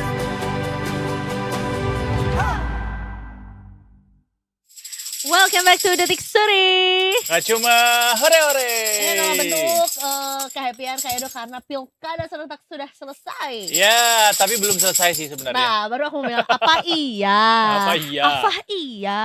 Karena tadi kita sempat mention juga banyak yang sudah melakukan some kind of celebration karena jadi satu putaran lah, atau mungkin juga udah ada yang sujud syukur juga memenangkan hasil. Karena tidak menyangka sementara. suaranya sebesar itu yang diraih gitu ya. Betul gitu. Tapi sebetulnya kan belum ada apa tuh sebetulnya yang resmi gitu, pernyataan resmi dari KPU gitu. Yang ya. ada cuma tadi pernyataan resmi dari KPUD bahwa tidak ada disampaikan sejauh ini dari Jakarta ya.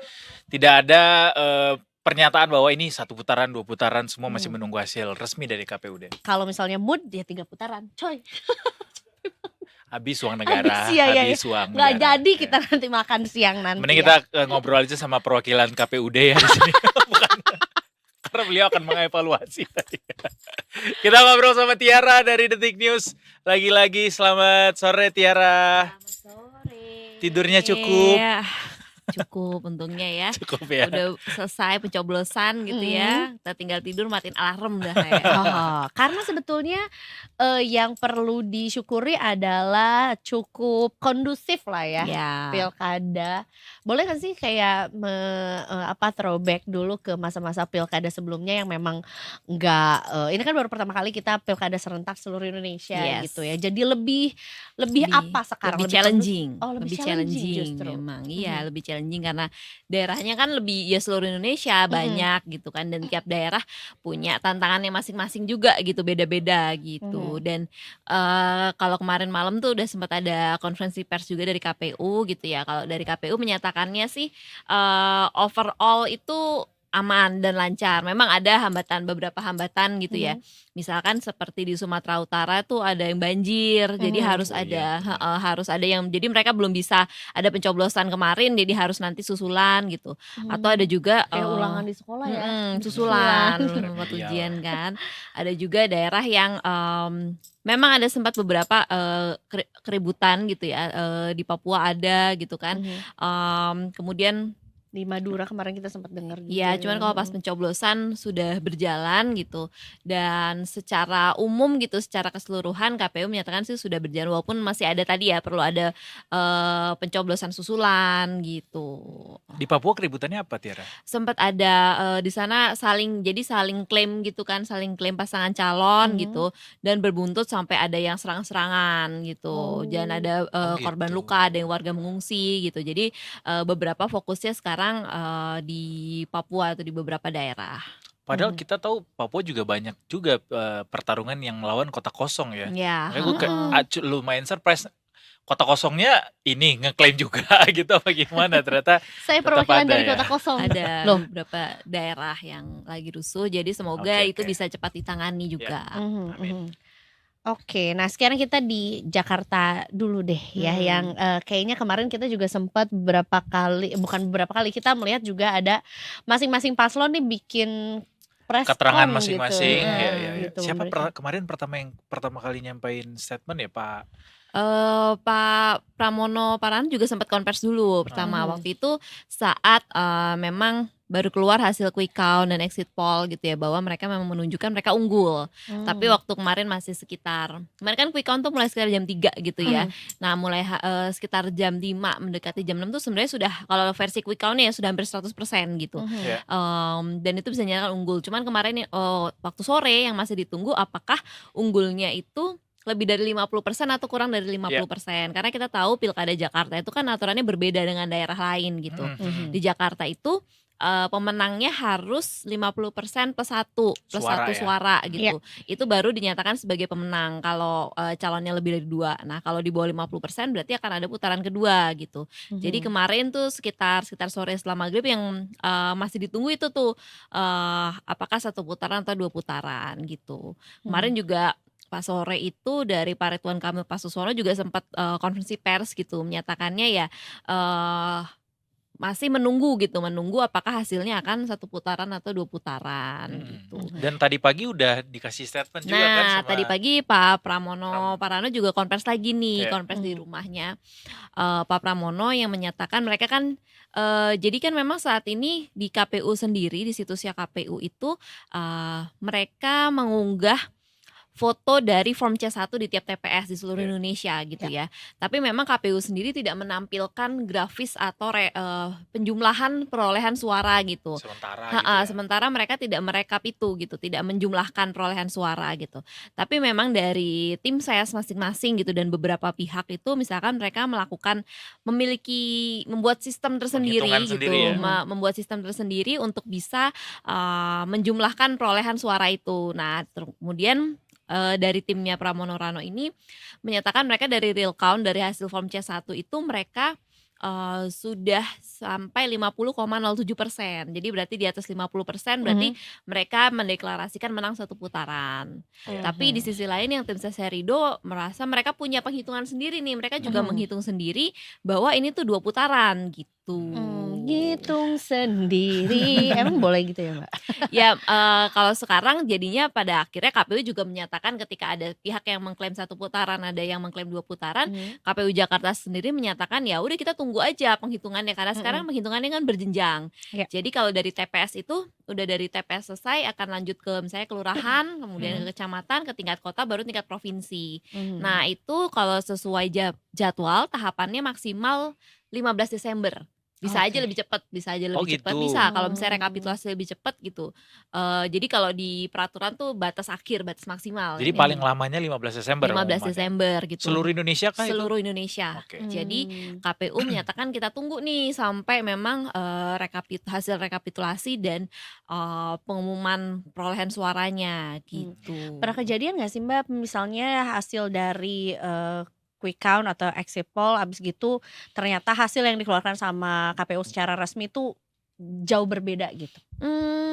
Kalau jauh berbeda mungkin kalau di beberapa daerah mungkin bisa ya mungkin beda-beda gitu ya. Kalau Hmm. misalnya merujuk ke Pilpres kemarin gitu ya, quick count kan banyak lembaga juga ya waktu itu Iya. ya, bukan cuma 1, 2 tapi ada banyak gitu. Jadi memang ketika dibandingkan dengan hasil penghitungan rekapitulasi suara nasionalnya, jadinya memang ada yang ada lembaga yang mepet banget gitu, ada yang beda berapa 1-2% gitu. Dan kalau quick count pun itu sendiri juga kan ada margin of error-nya. Jadi tergantung lembaga survei itu biasanya mereka mempublikasikan apakah margin of error-nya sekitar 1-2% atau berapa gitu. Jadi bisa jadi misalkan selisihnya itu apakah masih di dalam margin of error. Nah, masalahnya yang di Jakarta ini kan memang mepet ya, tipis banget gitu kan. Jadi seperti memang berapa suara pun berarti sekarang ini. Jadi kesannya kan melihatnya karena 50% plus 1 suara ini gitu ya. Jadi beberapa suara pun yang lebihan dari 50%-nya ini sangat kehitung gitu, sangat akan diperjuangkan pasti untuk menentukan 1 putaran atau 2 putaran. Kayaknya ini emang sengaja dibikin tipis aja biar deg-degan gitu. Nah, syukurin warga Jakarta sampai maksimal 15 Desember dagdikdukser gitu. Biar sehat jantungnya. Tapi di momen inilah kita menyadari quote bahwa satu Satu suara suara itu sangat sangat berarti. berarti. Itu Iya, benar-benar iya. terjadi tuh hari ini kita maknai gitu. Betul, karena memang yang kemungkinan ada 2 putaran memang khusus untuk Jakarta aja ya, Jakarta nggak ada aja. daerah lain ya. Kalau akan ada daerah 2 lain putaran. asal dia ya peraih suara terbanyak itu ya udah Cukup ya. cukup langsung Langsung. dinyatakan menang. Dan kalau sekarang kalau di beberapa daerah lain ya ada juga yang bedanya tipis-tipis masih saling klaim, ada juga ya yang Ya, udah ya. karena bedanya jauh ya. Ya udahlah. Satu Selamat gitu ya. udah klaim kemenangan, rivalnya langsung mengucapkan selamat, ada Iya. juga tuh di beberapa daerah lain. Tapi seru sih Jakarta, kita tidak akan ada yang bisa selebrasi secara firm gitu ya sampai nanti pengumuman resmi tanggal 15 nanti. Tapi mari kita tunggu karena dengan ada bumbu-bumbu seperti itu berita akan lebih banyak jadinya. Iya. Jadi Tidak panjang. berhenti di situ ya. Makin jadi banyak panjang. preskon makin warawir ini teman-temannya yang melaporkan gitu. Dan kalau boleh di-share Tiara dari Detik News, berita yang paling ramai dibaca kemarin tuh soal apa dari pilkada ini? Salah satunya kalau misalnya dari kemarin kemudian direkap di pagi gitu ya, yang rame juga adalah kejutan dari pasangan independen Nomor Darmaku, 2. nomor 2 gitu ya. Jadi Kayaknya mereka di Ya. banyak kanal juga seru-seru ya. Jadi kan memang sebelum-sebelumnya tuh selama disurvei gitu ya, pasangan Darmakun ini biasanya dulu awal-awal pernah 3%, kemudian naik jadi sekitar 5% gitu ya sampai di survei-survei terakhir sebelum pencoblosan. Jadi ketika di quick count muncul angkanya sampai 10% tuh lumayan, itu menjadi salah satu kejutan gitu. Dan itu pun juga diakui Banyak orang ya. sama 2 rivalnya gitu ya, dari pasangan Ridho ataupun Pramono Rano pun juga mengakui ini mengejutkan gitu. Ya. Dari Pak RK juga bilang wah ini juga luar biasa gitu kan. Pak Pramono juga tadi pas konvers juga menyebutkan ini kagum katanya gitu. Dan bahkan kalau buat kemarin Pak Dharma dan Pak Kun juga konferensi pers gitu ya. Mereka juga seneng gitu, anggapnya ini udah dianggap sebagai kemenangan gitu, yang Dapat tadinya 10% ya. dapat 10%, 450.000 suara loh. sekitar itu gitu kan. Itu udah jadi kemenangan buat mereka yang sebagai pasangan independen gitu katanya. Ditambah lagi dengan isu yang katanya dana kampanyenya hanya 5 juta rupiah. Itu tuh bener ada Emang yang beneran cuma 5 mengkonfirmasi nggak juta? sih? Nah, nggak tahu juga sih ini beneran atau enggak. Tapi kan kalau dana kampanye itu sebenarnya macam-macam ya. Ada yang Iya. dari sumbangan, ada yang di segala macam. Tapi emang balihonya paling jarang ya. Jadi emang pada saat kemarin masa tenang tuh nggak repot. Nggak repot copotnya ya. Tapi paling organik dukungannya di media sosial kayaknya Iya. kalau pasangan nomor 2 tuh kayak monster marketingnya ada banget. Kemarin juga ada beberapa pihak yang melakukan analisis gitu ya, analisis tentang Apa itu? kejutan Nomor 2. quick count nomor 2 ini. Ada yang analisisnya misalkan ini efek dari pemilih-pemilih non muslim katanya. Jadi yang gitu. tadinya pemilih non muslim gitu kan, analisisnya katanya tadinya sebelumnya karena ke Pak Pramono Rano gitu. Kemudian katanya ada efek dari Pak Anies gitu ya, sejak Oke. Pak Anies mendukung gitu, itu kan memberi efeknya juga macam-macam gitu ya. Ada Oke. efek penambahan suara, tapi katanya ada juga pemilih yang jadinya beralih Beralih. gitu. Nah ternyata beralihnya ke pasangan nomor 2 gitu Hmm. analisisnya. Ada juga mungkin beberapa analisisnya ya bahwa pemilih Jakarta ini mencari sosok alternatif katanya gitu. Jadi ketika Yang beneran independen gitu ya, ya. yang tidak terkait partai politik gitu. Iya, Ternyata di iya. situ ya udahlah, coblos nomor 2 gitu. Kejutan tapi itu nggak berhenti di nomor 2-nya di Jakarta ini doang sih. Mhm. Nomor 2 di Jateng juga Hmm. cukup mengejutkan dengan mungkin dalam hasil survei disebutkan kerap kali unggul sih, tapi Mhm. hasil suara sebesar itu Ya cukup ternyata mengejutkan juga ya Tiara. jaraknya lumayan jauh gitu ya. Hmm.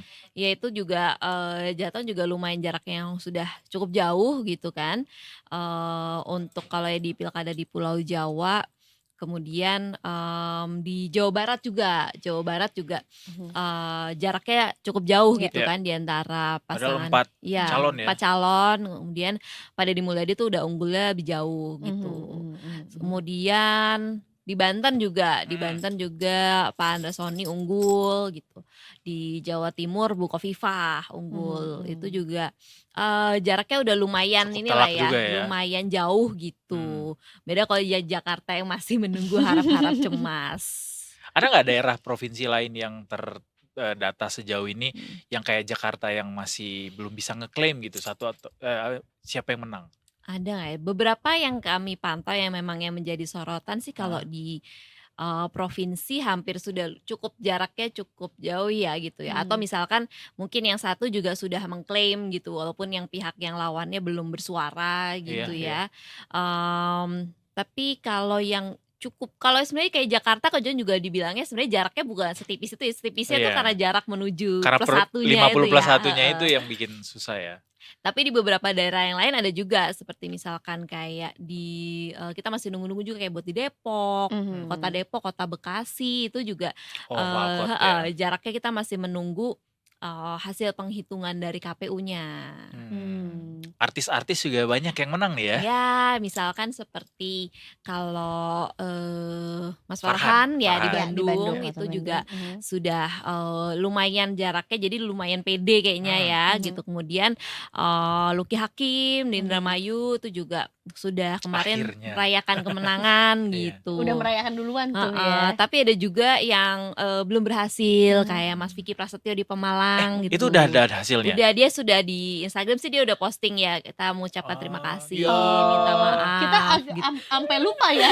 Padahal kemarin kita sempat heboh waktu tahu dia mencalonkan gitu. Iya, iya, iya. Ada juga Mbak Krisdayanti di Batu. Oh iya, juga kalah itu ya. juga sudah menyanyi ya udah mengucapkan selamat kepada rivalnya gitu. Vicky Shu? Wah, belum ngecek nih. Oh, belum ngecek. Apa aja? Ternyata dia ada. Tadi gue baca juga yang dari Detik News daftar artis yang berhasil menang dan tidak menang gitu di kontestasi ini.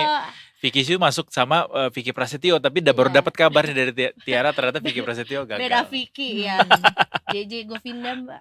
Oh, JJ Govinda juga, Mbak. Juga dia.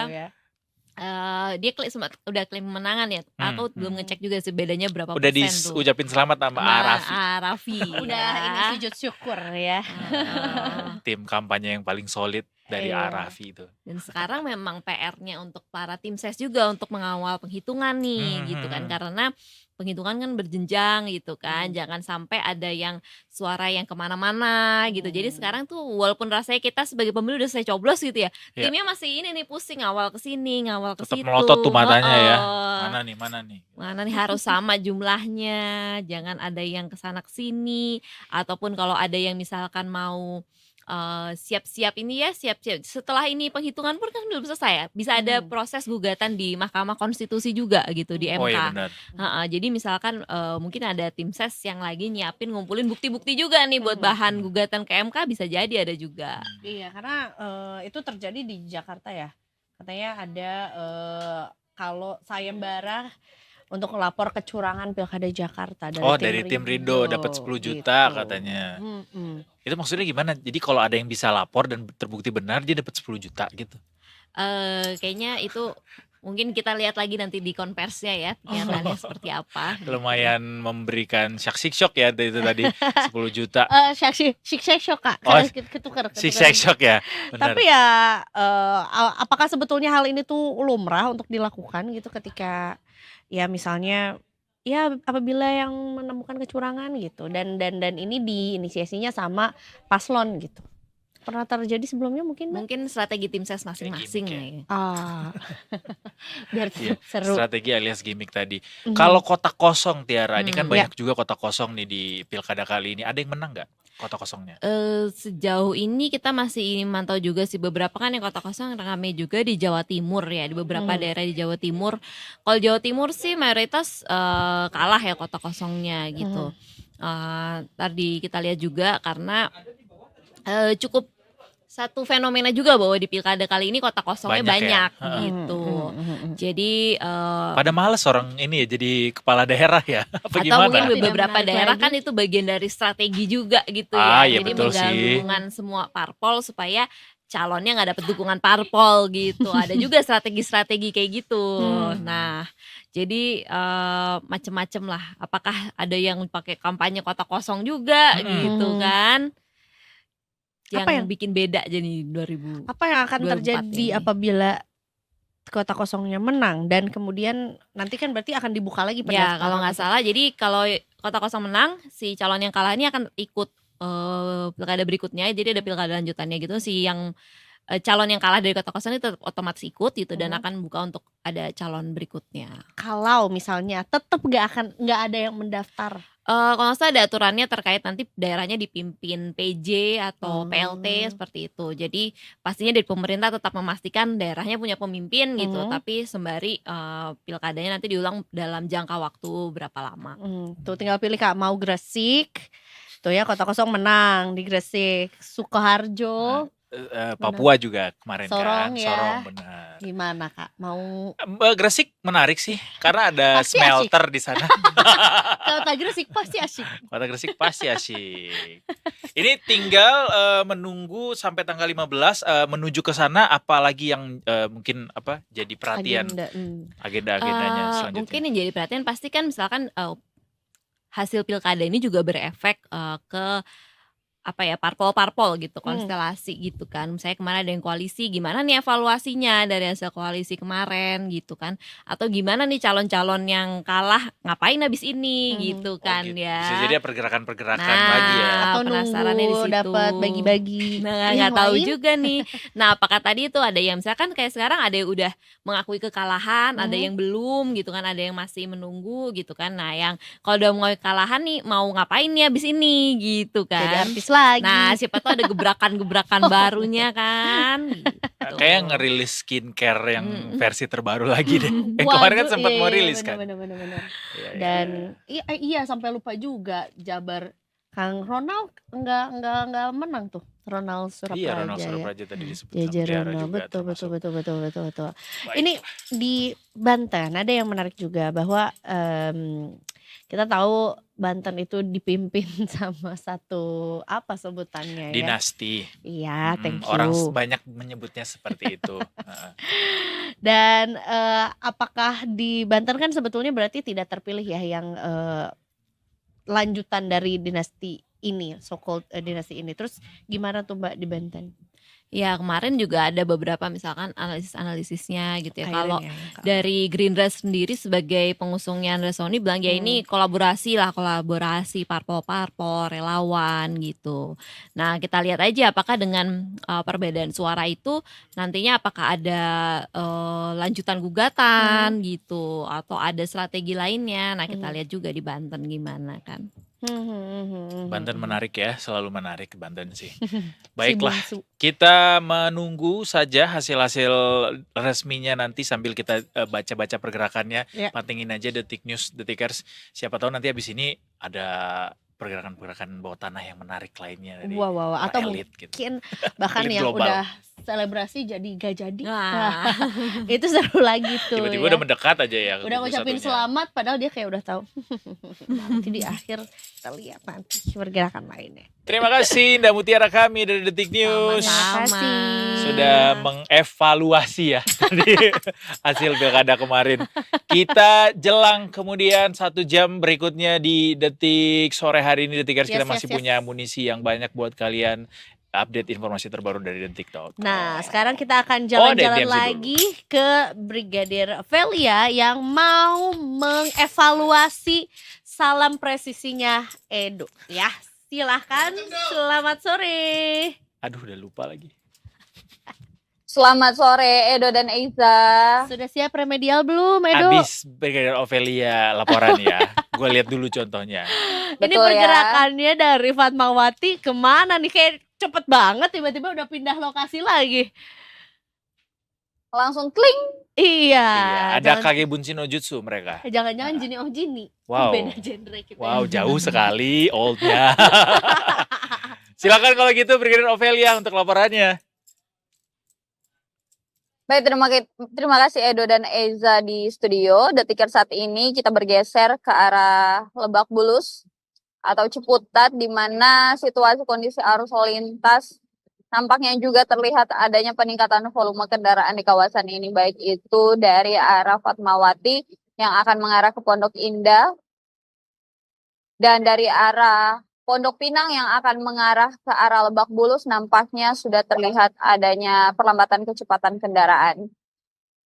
Kami himbau bagi para pengendara dengan kecepatan kendaraan yang masih bisa dibilang normal, yaitu sekitar 30 km per jam. Tetap kami himbau untuk senantiasa menjaga jarak aman kecepatan kendaraan Anda. Pastikan Anda mematuhi setiap rambu-rambu yang sudah terpasang di sepanjang kawasan ini. Tentunya untuk kebaikan atau keselamatan diri Anda pribadi, juga para pengendara yang lainnya. Dan bagi para pengendara motor, untuk senantiasa menggunakan helm yang berstandar, karena apabila tidak menggunakan helm tentunya bisa dikenakan sanksi dengan sanksi kurungan 1 bulan serta denda maksimal Rp250.000. Dan dari arah Fatmawati yang akan mengarah ke arah Lebak Bulus nampak masih kondusif normal atau ramai dan lancar. Dengan kecepatan kendaraan pun masih bisa dilalui dengan kecepatan 40 hingga 50 km per jam. Mari kita sama-sama mematuhi setiap rambu lalu lintas dan arahan dari petugas kami yang berjaga di lapangan. Dan bagi para pengendara untuk tidak melawan arus di kawasan ini, karena bagi yang melanggar, pelanggaran ini tertuang dalam pasal 287, bisa dikenakan sanksi kurungan 2 bulan serta denda maksimal Rp500.000. Dan bagi para pengendara yang menggunakan knalpot bising juga kami ingatkan, bagi yang menggunakan knalpot bising atau tidak sesuai standar, pelanggaran ini juga bisa dikenakan sanksi berupa kurungan 1 bulan dan denda paling banyak Rp250.000. Kecelakaan terjadi tentunya selalu karena berawal dengan pelanggaran. Nggak harus cepat asal tepat, nggak apa-apa lambat asal selamat. Stop pelanggaran, stop kecelakaan, keselamatan untuk kemanusiaan. Indonesia tertib, salam presisi. Demikian Brigadier Ovelia melaporkan langsung dari kawasan Lebak Bulus, Jakarta Selatan. Kita kembali ke rekan-rekan di studio. Silakan Edo dan Eiza. Aduh, ada aja gebrakannya Brigadier Ovelia. Kayaknya makin panjang ya yang harus diulangi oleh Kak Edo. Karena dari tadi kayak gak apa-apa lambat asal selamat. Nah, dimulai dari situ, Kak. Gak apa-apa lambat asal selamat, yang penting gak kecelakaan, gitu kan? Itu summary. Ya. Coba ulang, boleh punten Brigadier Ovelia, boleh sekali lagi diulang yang soal gak apa-apa lambat itu. Nggak harus cepat, asal sempat. Nggak apa-apa lambat, asal selamat. Aduh, tinggalan gue. Nggak harus cepat, asal sempat. Nggak apa-apa lambat. Nggak apa-apa lambat, asal selamat. asal selamat. Asal, betul. Stop pelanggaran, stop kecelakaan. Keselamatan Keselamatan untuk kemanusiaan. Manusia. Presisi. Yeay. Betul. Gue kenapa seru sendiri. Dapat apa nih dari Brigadier Ovelia? Dapat jempol lah ya, dapat jempol boleh. Aduh, terbaik sih, kalian Two terbaik. thumbs. Oh, thumbs up. Terima kasih Brigadier Ovelia untuk laporannya dan juga pantun luar biasanya. Enggak pantun itu tagline. Bukan ya? Panti MC. Selamat bertugas kembali. Terima kasih, selamat sore, sehat selalu. Seru deh jalan-jalan ke Lebak Bulus. Bikin PR dia, cakep. Kita break dulu deh biar berjalannya mulus. Oke. Kita menuju ke Indonesia Detik ini, Detikar, sambil kita menyongsong Sunset Talk di jam 5:30 nanti. Kita masih akan ada sampai jam 6. Ya. Jangan kemana-mana. Masih di Detik Sore, gak Cuma cuma hore-hore. hore-hore.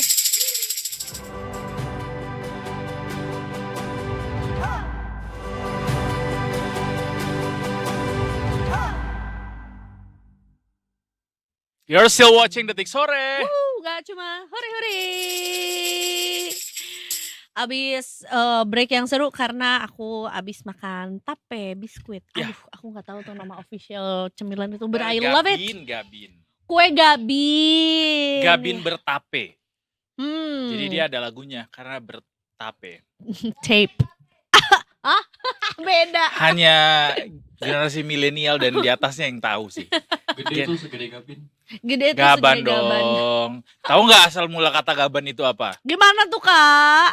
Jadi ada waktu itu di Jakarta robotnya gede banget. Hmm. Nama robotnya Gaban kalau nggak salah. Oh, Itu udah dibilang lah segede Gaban gitu. gaban sama goban grand. Goban kan ini. 50.000 ya? Iya, bukan. 50. CP50. Goban. Go 50. Kalau Ban. ceceng berapa ceceng? Goban 50.000 dong kan Gocap dong. Oh, Goceng 5.000. Ceceng 1.000. Kan ceban 10.000. Betul. Goban. Goban. Goban cepet 50. Oh, gede dong berarti.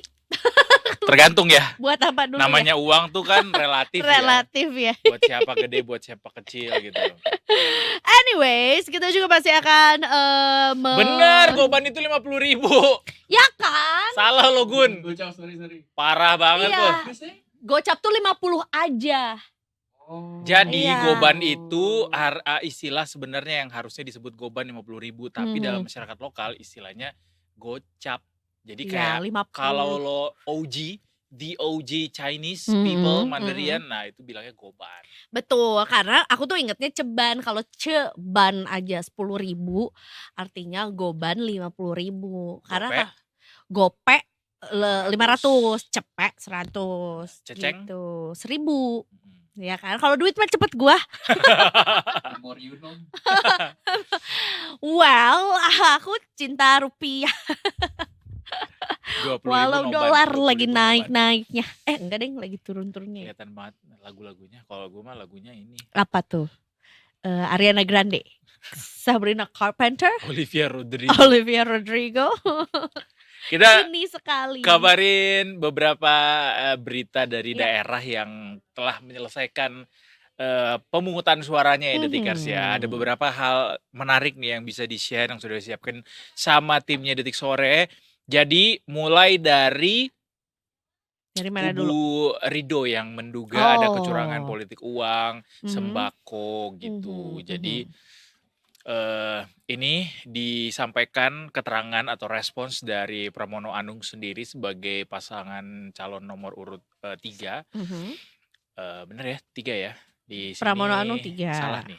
Heeh, Calon Ridho gubernur 1. Jakarta nomor urut 1 nih dibikin di sini nih. Iya, iya, iya. Jadi ditanggapi Detikers, Pramono menyerahkan hal tersebut kepada Bawaslu katanya, kata Mas Pram, mengenai dugaan kecurangan dan sebagainya. Kalau ini kan ranahnya ranah di Bawaslu. Jadi memang sebelumnya kita tahu bahwa Ketua Tim Pemenangan Paslon nomor urut 1 Ridwan Kamil dan Suswono Ahmad Riza Patria menyebutkan ada dugaan kecurangan di Pilkada Jakarta. Di beberapa wilayah Jakarta diduga ada politik uang sampai penyebaran sembako di masa tenang. Disebutkan pihaknya sudah menduga ada beberapa tempat yang tergolong masuknya unsur politik uang. Jadi kayak di wilayah Kepulauan Seribu ditemukan sejumlah sembako yang siap edar. Jadi bukan sembako dari warung, sembako yang dijual tapi emang untuk kampanye gitu ya. Apalagi sudah masuk masa tenang juga. Baiklah ya. Terus ini sebenarnya cukup unik juga waktu kalau dari tadi adalah nomor urut 1, ini dari nomor urut 3 ya. Kalah di TPS tempatnya nyoblos, kata Pak Dharma kekuatan kami terbaik. Nomor urut 2 dong. Nomor urut 2 ya. Iya. Jadi kalah telak nih ya di TPS kedua, tempat keduanya nyoblos. Dan Dharma ini mengakui banyak keterbatasan yang membuatnya kalah di TPS tempatnya nyoblos ya. Jadi kemenangan ini bukan berarti menentukan kualitas seorang yang baik, integritasnya, elektabilitasnya pun maupun etikabilitasnya juga katanya kemarin ya. Seharusnya elektabilitas itu yang terakhir setelah ditentukan etikabilitas, intelektualitas dan juga baru deh yang terakhir elektabilitas. Namun ya yang terjadi adalah konsep intelijen di mana pembangunan opini didahului dengan mempengaruhi massa, katanya beliau begitu ya. Alasan mengapa beliau ini nggak menang di TPS-nya sendiri. Apakah mungkin nanti jadi selek dengan tetangga-tetangganya? Enggak lah ya. Enggak lah Sebagai ya. seorang negarawan harusnya sih Pak Darmakun bisa memaklumi Mhm. apapun pilihan yang disampaikan oleh masyarakat. Dan tentunya juga terbukti juga dengan beliau yang mengatakan bahwa ini juga sudah menjadi kemenangan untuk independen juga untuk bisa mencapai angka 10% juga Bener, di susah loh itu Jakarta. ngumpulin 450.000 suara mereka berhasilnya. Mhm. Ini kalau 10% ngomongin Jakarta. 10% tuh kayak kelihatannya tuh kayak kecil gitu, Kecil, tapi 10% dari Jakarta. DKI Jakarta gitu yang artinya 450.000 suara ya. Habis gitu kita akan geser ke Sumatera Utara. Iya. Di Sumatera Utara Detikers ada 110 TPS yang akan menggelar pilkada susulan karena memang di Sumatera Utara, di Medan dan sekitarnya itu pada banjir ya. Kemarin juga laporannya kita dapat seperti itu. Jadi ini diambil keputusannya setelah pemungutan suara terdampak banjir dan juga ada tanah longsor juga ternyata di sana. Disampaikan oleh Ketua KPU Sumut Agus Arifin, bencana alam ini mempengaruhi proses pemungutan dan perhitungan suara. Jadi nanti ada beberapa TPS yang akan melakukan pemungutan suara ulang. Sebanyak 110 yang akan melaksanakan pemungutan suara susulan ini. Rinciannya ada 56 di Medan, 30 di Deli Serdang, 20 di Binjai, 2 di Asahan dan 2 di Nias. Selain itu ada juga 5 TPS di Medan dan 1 TPS di Deli Serdang yang juga akan melakukan pemungutan lanjutan. Dan sebetulnya juga ini terkait juga dengan pilkada di Jawa Tengah. Ini ada berita duka juga nih ya Detikers bahwa ada anggota PPS dari Sawit, Klaten yang meninggal dunia pada saat mengantarkan kotak suara pilkada ya. Jadi terjadi kecelakaan tunggal ya dari anggota panitia pemungutan suara di Desa Sawit, Kecamatan Gantiwarno, Klaten, Jawa Tengah ya. Yang meninggal ini Bapak Sugimin berusia 51 tahun yang juga sedang atau tengah mengantar kotak suara ke kecamatan ya ketika mengendarai sepeda motor roda 3 katanya ya. Jadi di tengah perjalanan ada jalan yang berlubang dan kemudian kemungkinan yang terjadi adalah korban menghindari dan oleng ke sebelah kiri sehingga menabrak tiang telepon. Akibat kejadian tersebut, korban meninggal dunia dalam perjalanan menuju RSUP Dr. Surarji Tirtonegoro, Jawa Tengah ya. Jadi kita ucapkan turut berbelasungkawa juga untuk keluarga yang ditinggalkan ya. Semoga juga diterima di sisi Allah Subhanahu wa taala. Amin. Dari Klaten kita beralih ke timurnya Indonesia, Detikers. Ini lumayan jauh nih kita bergerak menuju ke timur yaitu di Puncak Jaya di Papua Tengah yang pilkadanya diwarnai kericuhan antar pendukung paslon. Gara-gara itu 40 rumah sampai dibakar oleh massa sampai akhirnya warga terpaksa mengungsi. Ini sungguh sangat mengecewakan dia sampai ini terjadi begitu karena memang bagaimana rumah itu sampai dibakar dan membuat warga mengungsi pada akhirnya mengganggu tertibnya atau jalannya pilkada yang diharapkan itu damai sebenarnya. Jadi disampaikan oleh Kapolres Puncak Jaya AKBP Kuswara, pihaknya belum mendata sejauh ini jumlah pengungsi secara keseluruhan.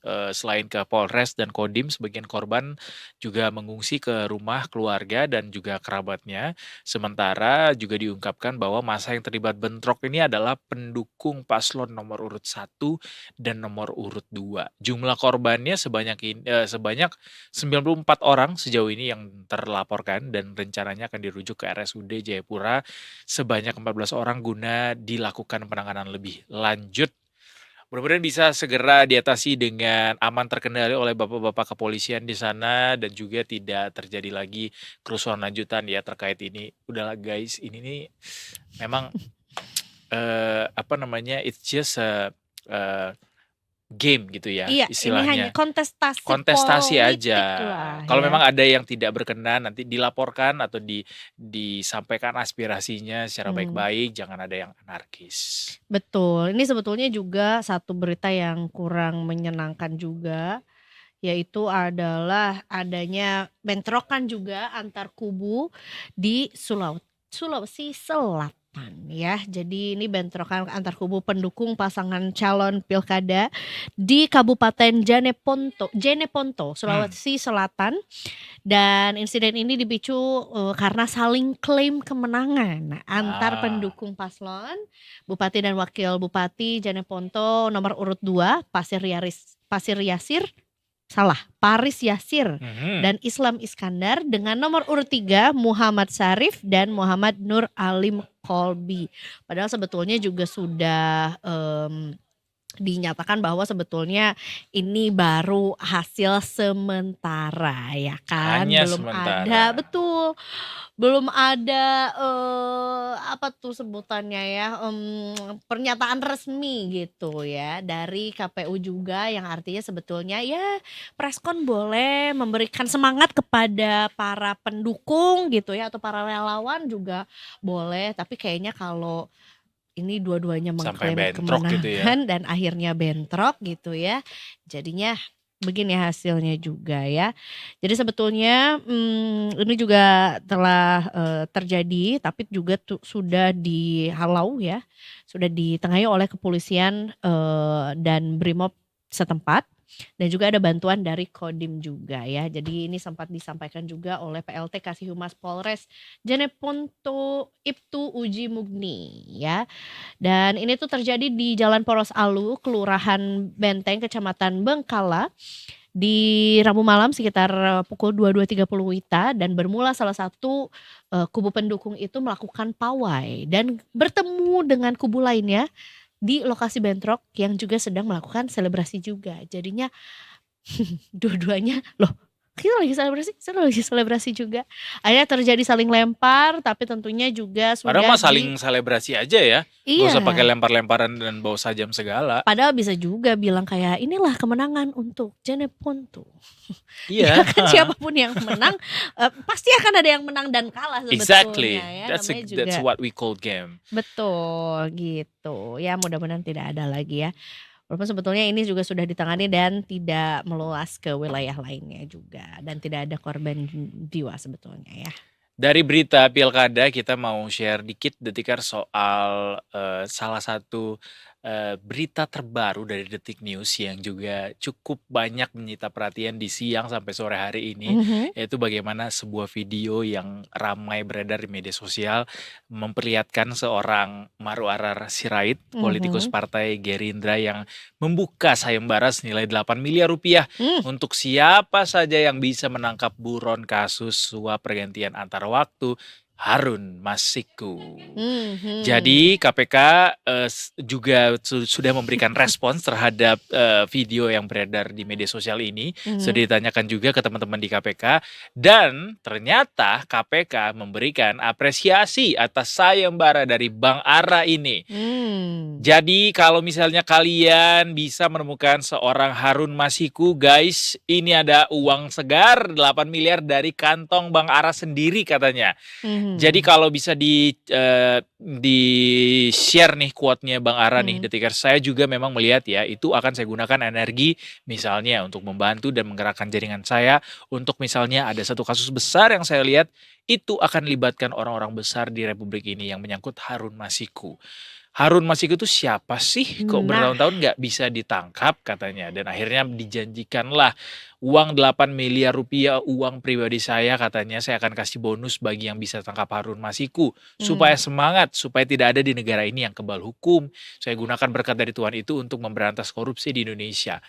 Gitu katanya. Iya. Jadi mudah-mudahan beneran ya ketangkep nih ya. Buat si yang lupa mukanya Harun wajahnya. Masiku, mungkin guys boleh di-share. Tampilkan. Siapa tahu Detikers di sini kayak mirip sama tetangga gue Di nih. bawahnya tuh ada atau nih lihat Atau sini. pernah lihat di mall mana nih gitu ya. Siapa tahu dapat 8M dari Bang Ara nih. 8 miliar rupiah. Nah. Cari guys. Lumayan 8 miliar. bisa buat ngapain tuh? Dapat rumah ya? Itu bukan rumah lagi. Villa di Bali dapet tuh ya. Dapat bisa. Walaupun ini uangnya dari mana? Dari kantong Bang Ara sendiri. Oh, saking keselnya nih ya Bang Ara nih ya, nggak ketangkep Saking nih. dia pengen negara ini bersih. Betul. Karena katanya mestinya dengan susahnya Harun Masiku yang ditangkap ini sudah lama sekali tidak dapat gitu. Ada banyak sekali yang bisa dibongkar gitu ya untuk menjaga kebersihan di negara ini kayak gitu. Betul ya. Feeling aku sih sebenarnya bisa jadi nih dengan amount of money yang digelapkan atau di korupsi lah ya gitu. Kayaknya bisa jadi bersembunyi mungkin di luar negeri. Kayaknya kita harus kerjasama deh dengan polisi-polisi di luar negeri gitu ya, dengan badan-badan di luar negeri juga, karena aku tuh suka juga tuh nontonin video-video soal yang membahas mengenai banyak juga buronan-buronan luar negeri yang ditangkap di Indonesia. Kayak ya kan, yang contohnya yang dari China pernah tuh dia koruptor juga, abis gitu penggelapan narkoba dari negara mana gitu ya, terus ditangkapnya di Indonesia ya, barangkali bisa jadi disembunyikannya atau bukan disembunyikan ya, dia kaburnya ke luar negeri gitu. Bisa banget. Ya lumayan 8 miliar ya. Bang Ara banyak juga ya hartanya ya, ternyata gue lihat-lihat nih LHKPN beliau per tanggal 29 April 2020 periodik 2019 jumlah tanah dan bangunan saja itu totalnya 74,4 miliar. Nah itu buat tanah dan bangunan, alat transportasi dan mesin harga totalnya 1,15 miliar. Kemudian harta bergerak lainnya ada 7,4 miliar. Capek nih saya lihat titik-titiknya. Surat berharganya 11 miliar. Kas dan setara kasnya 19 miliar. Harta lainnya 5 miliar. Utangnya ada 33 M. Jadi total harta kekayaannya, harta dikurangi hutang sekitar 85,8 miliar rupiah. Jadi kalau misalnya dikasih 8 M aja lumayan sih. 10%. Lumayan banyak sih. loh Bang Ara. Mau direkonsider lagi mungkin itu adalah 10% dari hartanya Bang Ara. Tapi mungkin juga dengan posisi yang sekarang dimiliki juga, ketika siapa ini Harun Masiku ini ditangkap, diharapkan juga kan berarti hartanya Harun Masiku ini menjadi harta yang ditahan oleh negara. Iya, gitu disita ya. oleh negara. Disita oleh negara juga, ngambil dari situ aja. Ya tapi kan jadi uang milik negara. Negara emang boleh ngasih 8 Tapi miliar. kata Bang Ara, kalau gua nggak bikin video nih nggak ada loh yang nangkep dia. Ya nggak boleh gitu dong. Gitu ya. Tetap harus dari kasnya Bang Ara karena kan udah nggak ada janji. sangkut pautnya, benar. Udah janji ya. Baiklah kalau begitu. Kalau begitu mari kita hunting ya kan, karena belum tentu juga nih kerja setahun dapat segitu, 2 tahun. Gue tanya-tanya dia ke teman-teman gue yang ini Cenayang. bukan ke sini Cikudo. Wow, kecil dong dia ya. Karena udah jadi detektif Conan, jadi anak-anak. Atau Kogoro Mori. Pingsan dulu.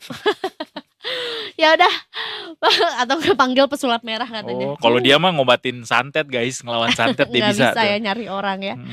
Baiklah Detikers, abis ini kita akan balik lagi dengan satu keseruan lainnya juga, yaitu akan ada Sunset Talk. Yes. Yang katanya sih topiknya bukan sesuatu yang sangat digemari oleh Kak Edo ya. Gue gemar banget. Tapi gue nggak pengen ngebahas untuk saat ini. Oh bukan nggak kegemaran ya, tapi lebih ke arah kayak aduh. Nggak mood, lagi nggak mood. Ya. Tapi pasti ini mood Detikers, karena pasti semua orang kemarin menyaksikan kan bagaimana Mbappe gagal penaltinya. Ya ampun, padahal dia one of the best player in the world. According to your opinion. Iya kan kemarin pas Piala Dunia dia di highlight banget Oh tuh. iya. Ya kan? Nanti kita akan bahas lagi juga ya. Gila gue sih anak bola abis. Hehehe, tetap di Detik Sore. Cuma ore-ore.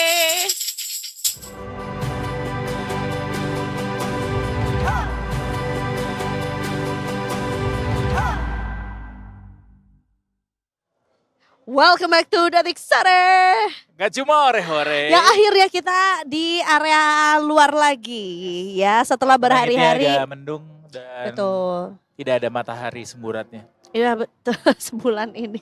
Iya ya. Oh sebulan ini apa semburatnya? Semburat. Semburatnya tidak ada ya, Gue tuh lagi cukup langit nyari-nyari abu-abu. hasil match day udah match day ke berapa sih sekarang? 5 ya? 5. Udah 5 aja. Terus belum kelihatan. Yang gue tahu cuma kemarin tadi dini hari tadi Juventus 0-0 lawan Aston Villa. Tapi ternyata yang lagi diributkan soal Mbappe ya. Iya. Yang tadi malam gagal penalti. Benar. Dan dia sepertinya tidak terlalu shining dengan anggota-anggota tim yang lain yang juga banyak bintangnya. Jadi he's not the only star. Oh tentu karena dia di Real Madrid bukan banyak banget bintang di sana. Gak lengkap rasanya kalau kita ngomong bola tapi nggak ngajak orang yang satu ini. Ini udah hadir di Sunset Talk kali ini ada Bungkus. Selamat sore Bungkus.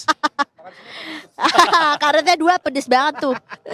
Selamat sore Edo dan juga Eiza. Halo guys. Kita Jujur, hari ini kemarin nonton apa enggak? Semalam. Iya dini hari capek dan Pak. kemarin. Saya paginya piket. Habis pemilu. apa Kan juga ngitungin dapat surat tandingan juga suara apa sebelumnya kan. gimana? Oh iya kan 2 Walah. hari itu kan. Apa ngitung surat suara? Emang suaranya didengar? Wow, tapi dihitung. Wah sudah lebih fakta.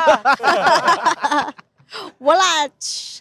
Jadi, Iya, gitu, Pak. bahas dulu deh tadi yang soal Semalam, Real Madrid, Real Madrid Liverpool, lawan Real Madrid. Liverpool. Kalah 2-0. Iya.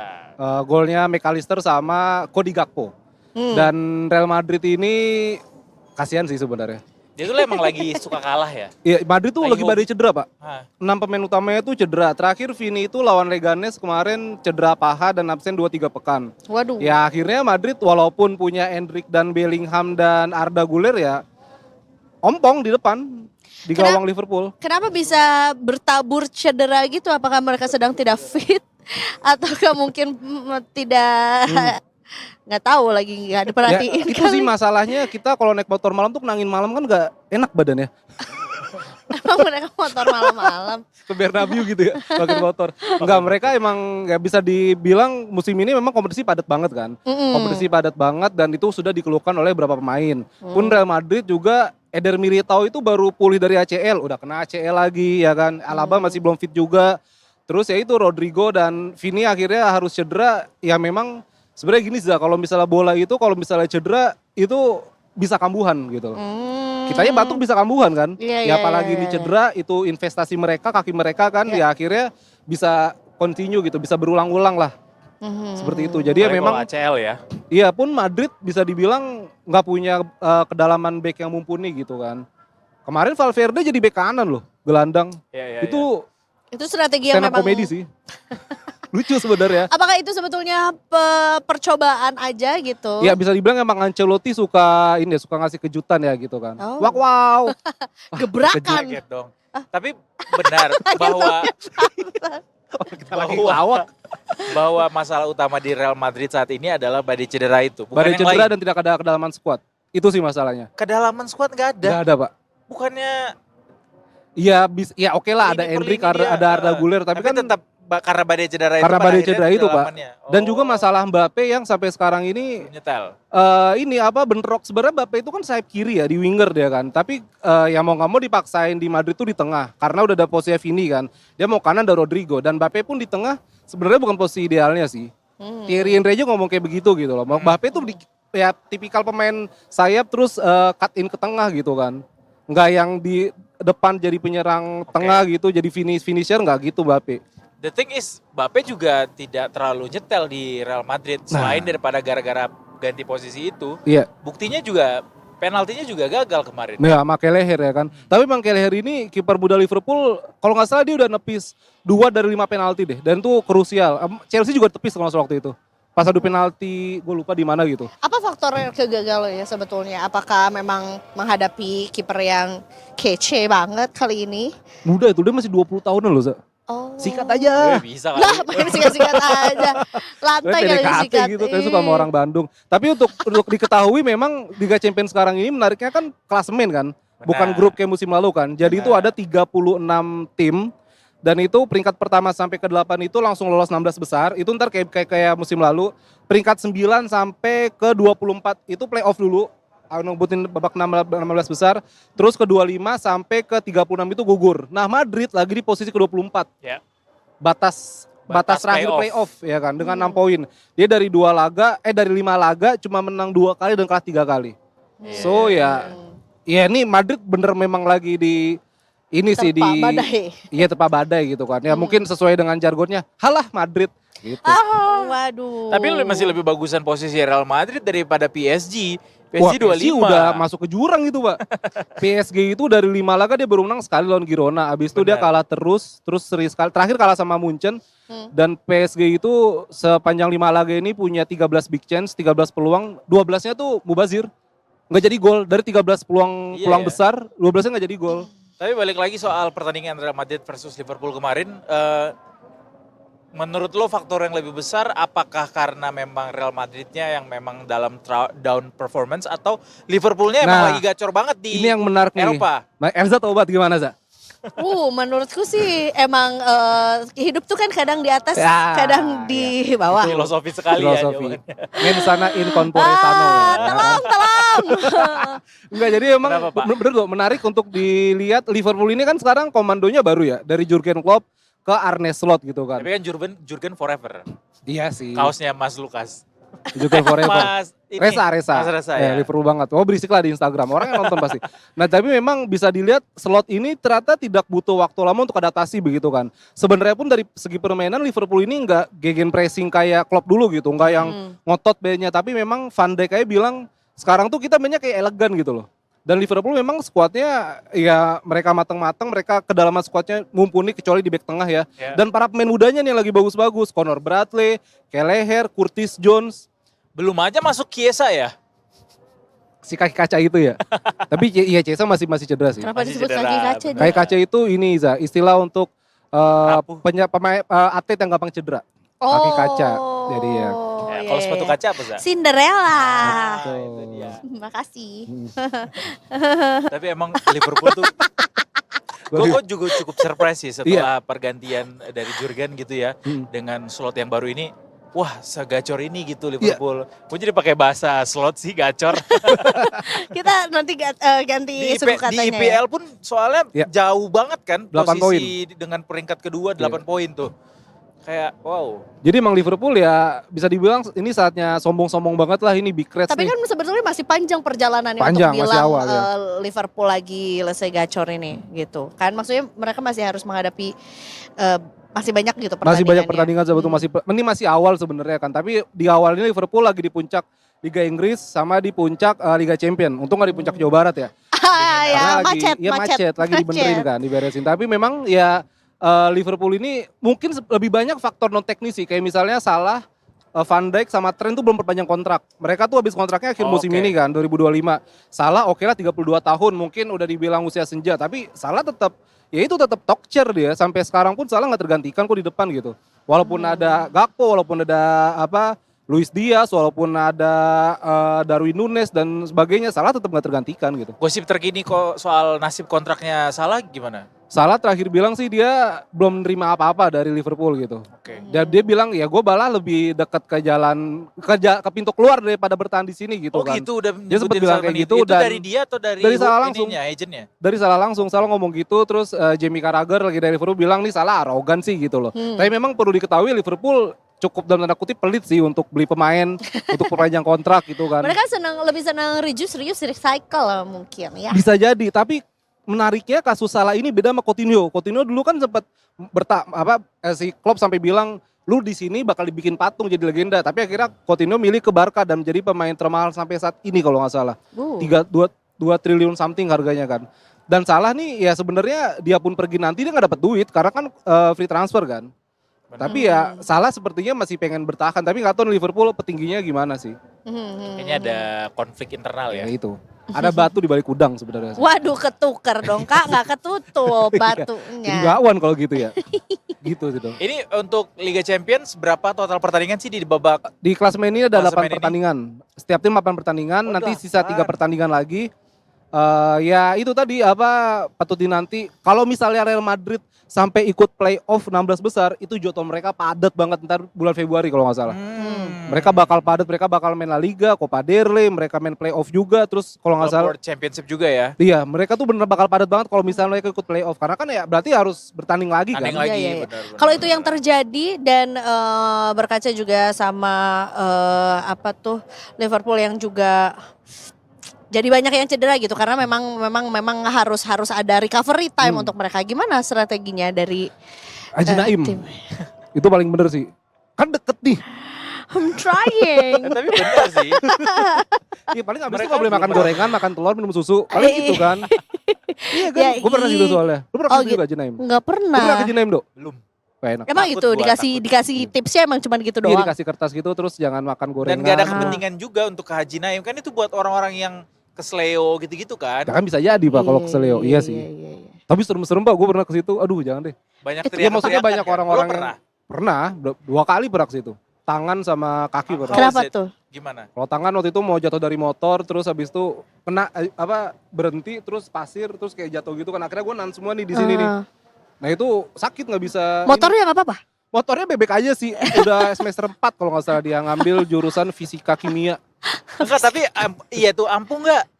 Ketika Ampuh, dibawa ke ampuh. sana kayak Jadi- berapa lama setelah pengobatan itu? Paling habis itu gue dikasih Berhasil. gips terus habis itu ya nggak boleh mandi 3 hari kan. Karena kan ada gipsnya ada Ya minyaknya. kan. padahal Itu kayak bebek loh aja saya kan. udah siap untuk gak mandi 1 minggu. Sebulan. Tapi baik-baik aja sih enak-enak aja. Ampuh-ampuh aja sih. Emang fast recovery. Nah itu menarik tuh ntar kita buat detik sore ya kan. Iya iya iya Langsung. iya iya. iya. Sunset jit, sunset sambil mijit. Waduh, keretek-keretek gue mau. Itu beda lagi keretek-keretek gue. Beda ya. Beda. Kalau ini sebenarnya kayak dia benerin posisi tulang kan kalau Haji Naim itu. Yes, iya. kayak- Tulang, biasa. saraf dan otot sebenarnya. Kan kalau keretek itu kayak sebenarnya bunyiin tulang tuh. Ini kita ngomongin apa sih? Iya. Range obrolan kita luar biasa Iya, loh iya, dari Muhammad Salah sampai ke Haji Naim dan Abis saraf. gue nanya serius dibilangnya bukan Haji Iya, kayak gini. Naim. Jadi memang ya kalau untuk badai cedera, Liverpool sebenarnya ya itu sih jangan sampai salah cedera. Iya. Jangan sampai Van Dijk cedera gitu. Sebenarnya mereka dari lini serang sampai lini tengah tuh aman. Lini belakang aja nih Liverpool yang nggak punya kedalaman cukup mumpuni lah. Walaupun main mudanya kayak Kwanzaa itu mulai bagus masih 19 tahun apa 20 tahun gitu. Ya inilah yang harus. Bagus aja lini belakang mereka juga sejauh ini di Champions juga baru 1 kali Yes, kemasukannya. itu tapi kan takutnya kalau cedera Pak. Oh, Kalau cedera tuh takut banget. Konate cedera, Van Dijk cedera. Konate punya riwayat cedera yang cukup panjang sebenarnya sih. Dan Van Dijk juga kan udah 30-an ke atas kan. Maksudnya ya usia segitu kan lagi lucu-lucunya begitu kan. Iya, tapi lebih keren lagi Inter sih. Belum pernah kebobolan sampai saat Itu ini. mau kebobolan. Iya. Tapi Liverpool belum pernah kalah. Dan Liverpool selalu menang. 5 laga Liverpool menang Inter terus. juga belum pernah kalah. Sekali seri kalau Tapi nggak salah. sekali seri, Iya ya. sekali seri dan belum pernah kebobolan. Jadi memang Liga Champions format baru ini sebenarnya cukup menimbulkan kontroversi ya awal-awalnya kan. Kayak ini gimana nih fase grup begitu kan. Apa serunya dibanding dulu kan. Iya. Ini jadi satu klasemen besar, lihat klasemen harus scroll dulu. Tapi memang pada akhirnya mengadakan kejutan gitu. Kayak Sporting kemarin pas Amorim bisa ngalahin City ya kan. Terus City juga posisinya masih di playoff sekarang. Ya entahlah ini mungkin UEFA, ya ini kan bisa dibilang tahun pertama gitu kan dalam fase format klasemen ini ini ya. Ntar bagaimana kita kedepannya nanti gitu. Oke. Wake me up when Gitu, September ends. Bahas dikit dong soal MU. Wah. Kan pelatih barunya udah muncul nih. Udah muncul. Dan Nistelrooy ternyata di hire sama Leicester City ya. Iya, kalau kata Fabrizio Romano sih here we go sih. Maksudnya kayak Iya, udah here deal, we kayak go udah ya, deal. here we go ya, benar-benar. Cuma belum tahu juga sih. Benar-benar. Ya kalau untuk MU sekarang Amorim kemarin debut 1-1 lawan Ipswich. Iya. Itu MU tuh bagus di menit pertama tuh begitu menggoda, selanjutnya ya 2 balik menit kayak ya, dulu 2 menit iya, awal 2 menit Rashford awal ya. menggoda, setelahnya ya begitulah begitu kan. What's wrong with them? Maksudnya kayak dengan banyaknya isu kalau udahlah MU kita ya udah biarkan mereka menjadi legend tapi kayaknya kalau untuk menjadi pemenang tar dulu gitu. Dan memang ya itu Amorim kan sekarang datang dengan pakem 3-4-3 ya kan. MU tuh biasa main 4-2-3-1. Dan memang pemainnya tuh nggak biasa sama formasi itu gitu. Mereka kayak Amorim pun bilang pemain saya bisa dilihat kok pemain saya ini overthinking gitu. Maksudnya ya entah Apa takut nggak adaptif atau nggak gimana kan? karena tidak semudah itu Ferguson ya kan. Oh. Karena memang ya Ipswich juga kemarin main di kandang mereka juga lagi cukup oke Lagi begitu. tune in, ya. Dan akhirnya bisa mencuri poin dari MU gitu. Sebenarnya ada secerca harapan ketika Rashford udah ngegolin di menit Nah itu kedua iya ya. kayak wah ini bener-bener tsunami trophy nih ya kan. Tsunami Bahkan sebenarnya trophy. Big Bang Trophy kalau itu bukan tsunami lagi. Walah, udah ditampol trofi. Tapi memang ya pertama butuh waktu dan ya para pemainnya juga harus sesuai dengan pakemnya si Amorim sih. Bahkan kemarin kalau bisa dilihat Bruno Fernandes itu dari nomor 8 jadi winger tiba-tiba di depan. Yang menarik nanti bagaimana Amorim bisa memaksimalkan Mason Mount sebenarnya. Mount itu pakai 3-4-3 dengan era Tuchel tuh udah masuk. Nah itu nggak tahu nih apakah Amorim bisa memoles si Mason Mount ini. Ya atau mungkin mengorbankan Bruno juga sih sebenarnya. Dan MU lagi nggak usah bikin gol. Kabarnya mau beli striker baru ntar Januari. Mau beli Struik katanya. Boas Salosa. Mahal. Emang masih main Boas? Kan masih main di Liga 3 deh kalau nggak salah. Oh iya, tapi udah masih tua main sih dia? kalau udah tua. Iya. Kemarin nonton di GBK soalnya, Ada, terus iya. penampilannya tuh udah nggak kayak atlet ngelihatnya gitu Iya, ya. iya. Kayak Respect apa? sama Boas. Sama pace-pace aja, pace-pace Iya. pada umumnya. Apache gitu. Oke, kita tutup closing Kita Sazato tutup kali ini. closing. Kita tutup closing. Kita tutup. Kita tutup Kita close Sazato kali ini. Jadi Liga Champions nih tapi belum ada yang bisa memastikan akan yang lolos langsung ke putaran selanjutnya, belum ada. Iya masih persaingannya masih ketat sih. Sebenarnya bisa dilihat nanti ya 2 match ke-6 lah itu udah mungkin Harusnya kan karena udah punya bisa masih ketat dipastikan banget ya. bisa dipastikan. Madrid aja bisa disusul sama 5 tim di bawahnya. Iya, Jadi ya setiap pertandingan ya kemenangan tuh harga mati gitu kan. NKRI gitu. Walah, padahal ini juga bukan di Indonesia juga nggak ada Iya. hubungannya. Pertandingan timnas terdekat Viv berarti tanggal AFF. 5 Desember ya. AFF 9 Desember ya, 9 Desember 9 AFF. Desember ya. Iya kita sama Vietnam, Laos, Myanmar kalau nggak salah kita di grup B. Jadinya di Manahan ya. Jadi di Manahan Solo ya, karena kan memang GBK untuk buat perawatan dulu untuk nanti lanjutan kualifikasi Piala Dunia 2026 2025 nanti. Kirain GBK persiapan untuk konsernya Linkin Park. Ini ini ya di GBK Tapi di ya? Stadion Madia. Oh Madia. Stadion Madia. Iya. Lah Blink belum tahu ya? Green Day itu di mana Green Day? Blink belum tahu deh. Day. belum. Green Day di Beach International Stadium. Oh iya Ancol. Beda sehari. Jadi semangat ya cari uangnya. Iya Februari banyak banget ini ya. banyak Iya. banget apa. Maroon 5 juga di Beach International Stadium kalau nggak salah. Iya. Nggak ada yang pakai GBK.